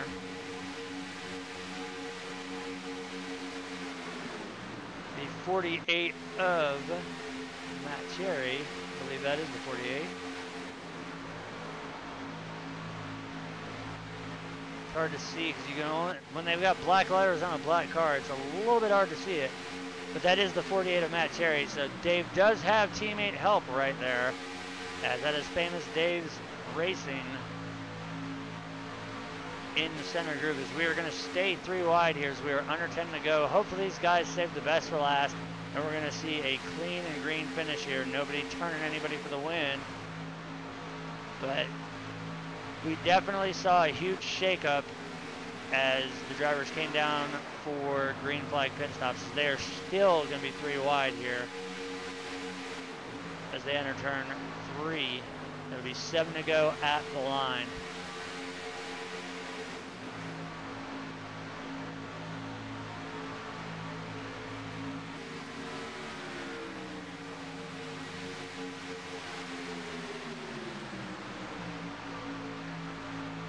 That time at the line, it'll be the 44 of Dave Anderson leading that lap.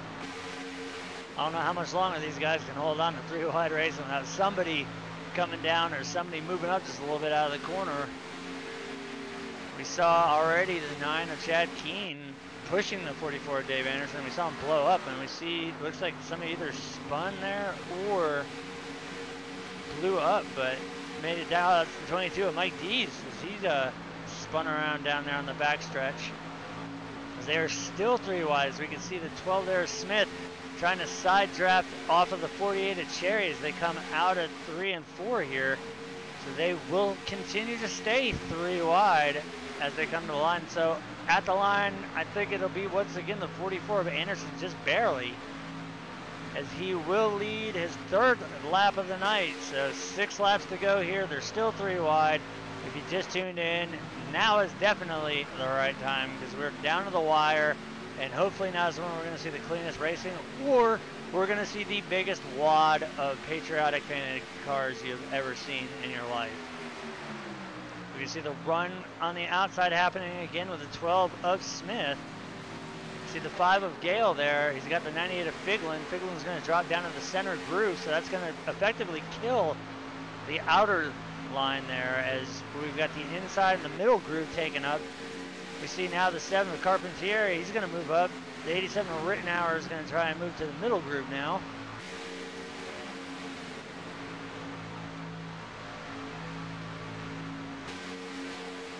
We also see the 54 down on the apron there. The Carpentier sticking it out there on the high side with that damaged.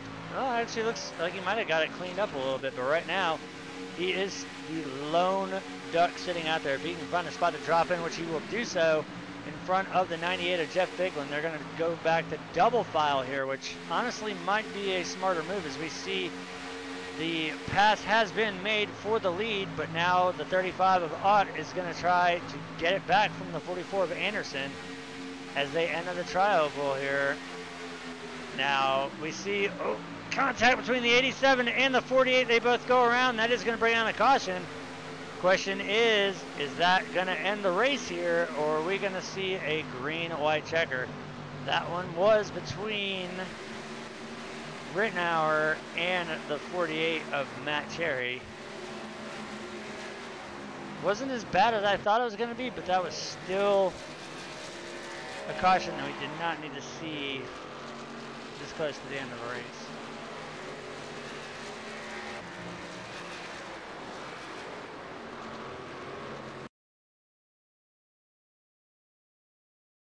As we back it up here, let's take a look as we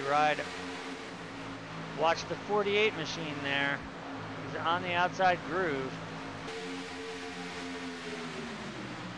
You can see right there, the 87 comes up, makes contact. 48 gets nowhere to go, gets right into the 7 of Carpentier. Oh, the 44 of Anderson. How did I miss that? Seeing the 44 of Anderson get spun off to the inside. You see the 54 there shoot down through the apron, but in a synchro spin there, we had the 48 of Cherry and the 7 of Carpentier doing synchronized spins as we see the field waiting here on the front stretch for the iRacing pace car to catch up. The field at a complete standstill here.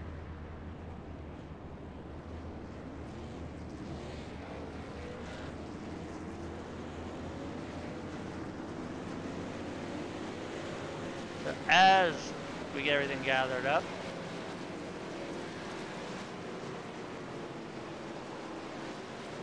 I do believe this might end this one under caution.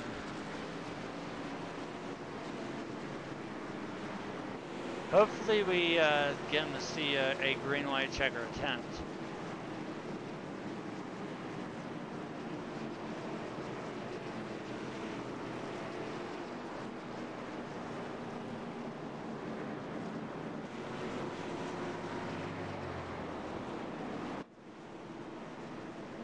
Let's pull up a summary here as we are working.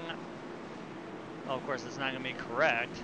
Seeing how for some reason our TVO decided it wanted to say bye for a minute. We got 57 out of 60 laps complete. Hopefully the lights will go off and we'll at least get a green-white checker. We've had 15 lead changes, which somehow manages to hang on to that, which that is about right. But we have had, this I believe is the 8th or 9th caution. And out of the 60 laps, I'm willing to bet that more than 25 of them have been under caution. Take a look at the top 5 right now. It's the 44 David Anderson out front. Sawyer out in the 35 second. Patrick Langley in the 77 third.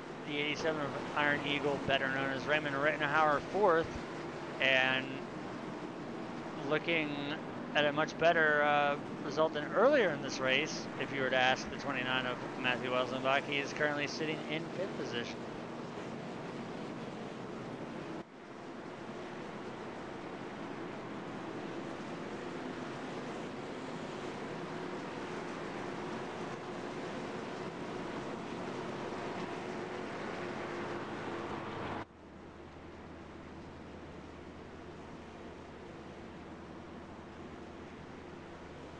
As we are working, hopefully what will be a green-white checker finish here.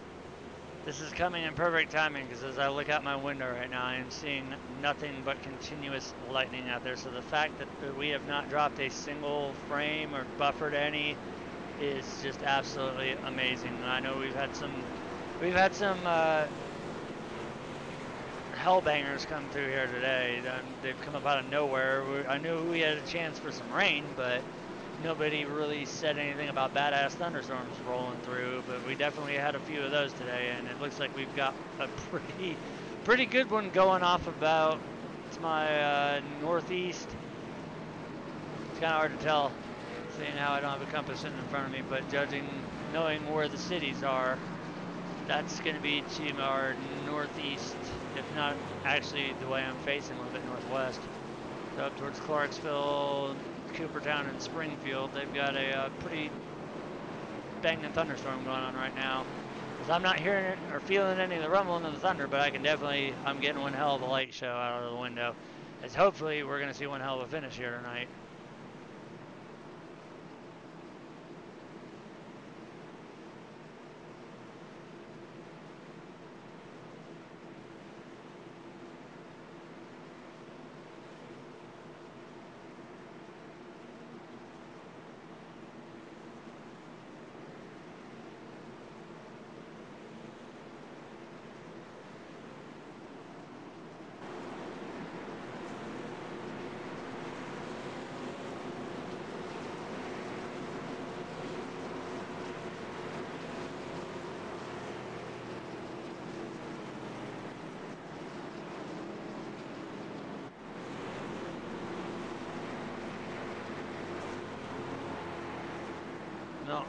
I don't think we're going to see the green-white checker, because even if the lights do go out on the pace car, we're coming to the last lap right now. So it does appear that unless I get told differently, that the top 3 are going to be the 44 of David Anderson, the 35 of Sawyer Ott, and the 77 of Patrick Langley.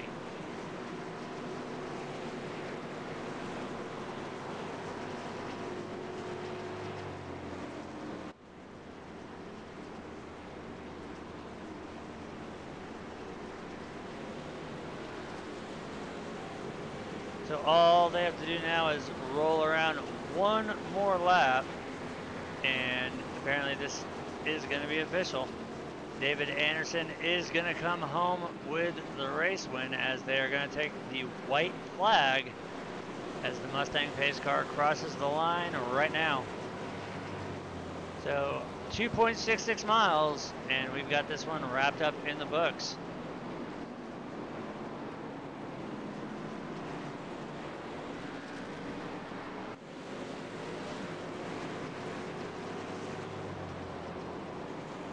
As we look at it right now, we got 3 different teams inside of the top 3 right now. Coming home with the race win is going to be Dave Anderson with Famous Dave's Racing.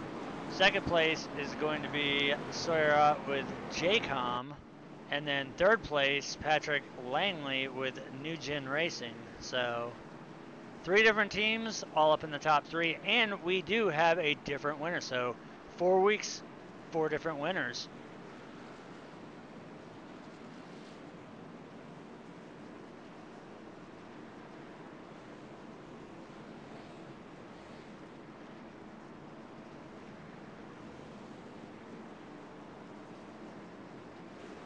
We see the entire field there. I think a lot of these drivers are extremely relieved to know that they have less than half a lap to get this one done, as they've spent almost half of the race pacing here. And believe me, I know the pain of a lot of pace laps at a plate track or any track where it takes a couple minutes a lap to do it.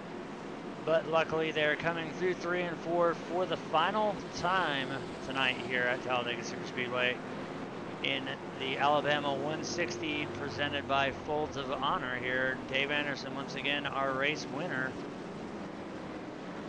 As soon as these guys get across the line here, we'll go ahead and get our third, second, and first place finishes in here respectively, as we always do. We go with third place first, then second, then first. So we'll get our interviews underway here, and hopefully we'll get this thing sewn up in the books, enjoy the off week, and then return to Charlotte here, as they're going to cross the line here. They're going to do it in style, side by side here, 3 wide.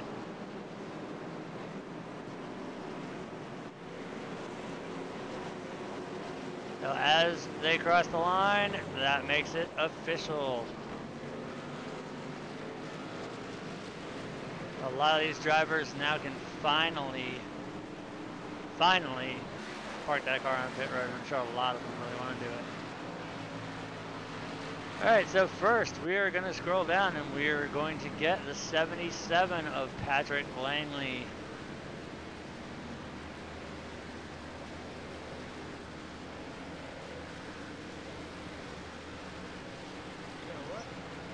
Alright, Patrick, it's Art in the booth. You got a copy? Yeah, 10-4, buddy. You brought her home third in what I would call the iPacing 160 here at Talladega. How did it feel behind the wheel with so many pace laps? Man, I'll tell you what, it was still pretty exciting. Hope the fans enjoyed it. Yeah, a lot of cautions early. I was enjoying that green flag run. We had some green flag pit stops in the end. Fought hard in the stages, came out with some stage points in the end, finished third in the race. We had a fast Mobile 1 tracker boats, Lawson Chiropractor Wellness Center, Toyota Camry. Just want to thank my crew chief as well, my brother G. I want to shout out all my buddies watching.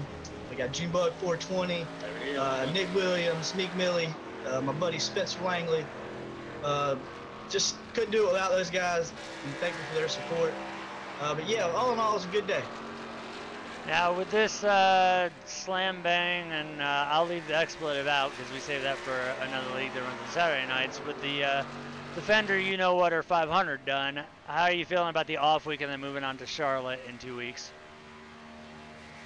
Yeah, it's going to be a good off week. Kind of get with the team, collect our data, see what we got going into to Charlotte. Can't wait for that. One of my favorite mile and a halves. Going back to the state of North Carolina is always fun. But yeah, today was really fun, man. I want to thank you guys for putting on a good show in the booth. But all in all, it was just a real fun race today, besides the caution laps. Once again, congratulations on the third place finish. We did have third, second, and first, all different teams. So top of the board for New Gin tonight with the third place. Enjoy your week off, and we will see you back again at Charlotte. Appreciate it, bud. Thank you.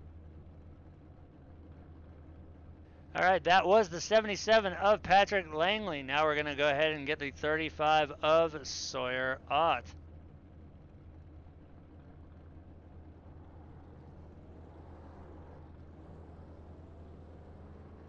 All right, Sawyer, you brought her home in second. We saw 3 different teams in the top 3.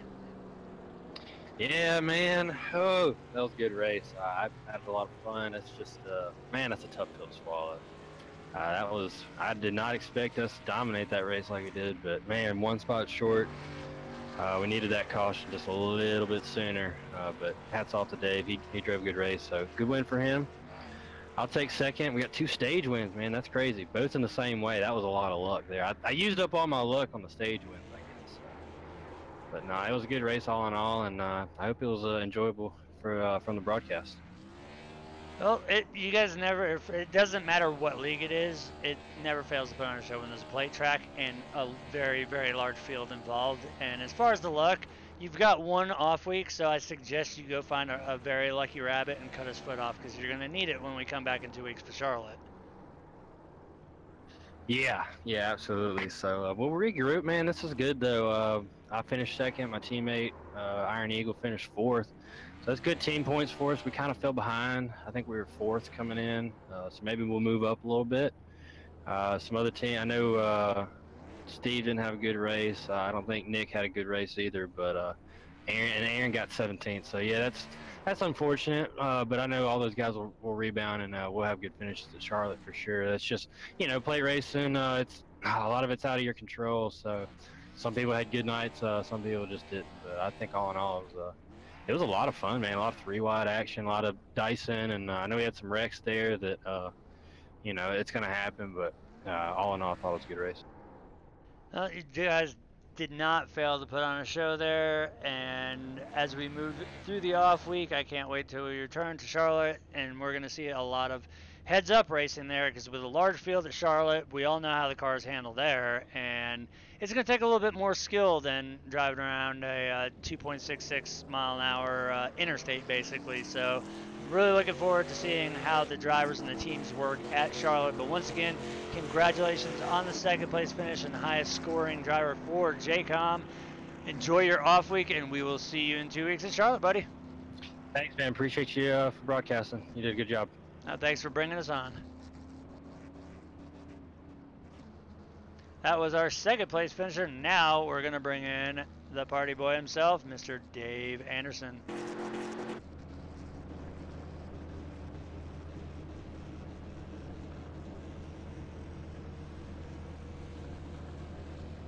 All right. How's it going? You brought her home in the top spot, Dave. It's got to feel great. Yeah, it was an adventurous race, that's for sure. That's the least of what I would say. I don't know if you guys spend more time racing or pacing, but in the end, all that matters is I see that famous Dave's car sitting in victory lane. How does it feel to get this one finally in the books, knowing that we got an off week before we head to Charlotte? Yeah, kind of a nice way to end that, up until the break. And, based on my performance last week, I had to start at the end of the line. Got a couple strikes last week. So, yeah, it was imperative that I just try to stay out of trouble. and wouldn't you know, got in a couple wrecks, and so had to use up my fast repair pretty early, and like the rest of my team, and just got lucky. Just kept it out of trouble and kept it up front once I got up there, and good strategy on the pit stop, that last pit stop, and made it happen. Now with the help of my team. The one thing that I saw, and this involves your team, is and I think you can confirm it for me. Did the 9 of Chad Keen blow up pushing you? Because I did see a puff of smoke and then saw him quickly make his way back down to the apron. Yeah, his car blew up, but he didn't get any warning. There was no red flashing or anything. It just blew. Wow. That's another one that we've known iRacing to have for a while, but it seems like it didn't matter.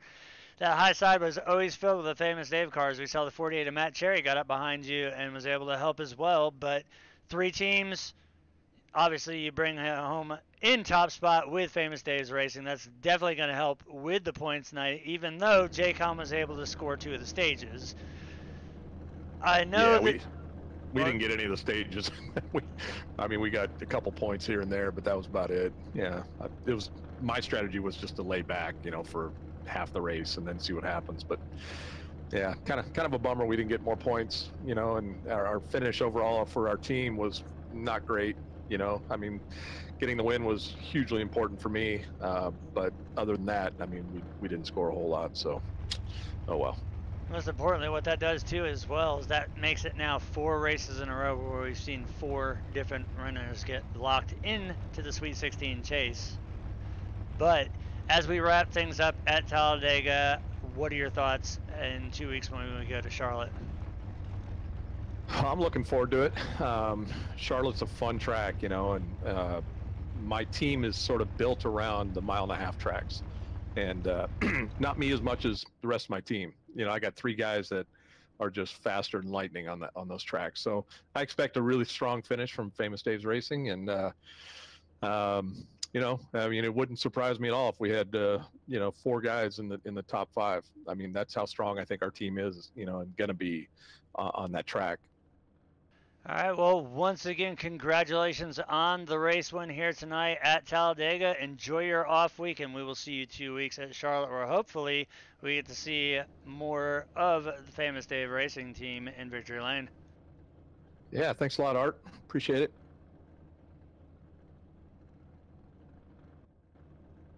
All right, with that being said, let's go ahead and go through tonight's official results. Coming home with the race win, the 44 of Dave Anderson. Second goes to the 35 of Sawyer Ott. Patrick Langley in the 77. Third, the 87 of Raymond Rittenhauer is going to bring it home. Fourth, Matthew Welsenbach brings it home. Fifth, the 98 of Jeff Figlin will be your 6th place finisher. The 17 of Dylan Hale in 7th. Paul Smith 8th. Then 9th spot going to the 36 of Sam Green. Chris Gale is going to round out the top 10. As we look a little bit further back, 11th goes to the 03 of Kevin Hash.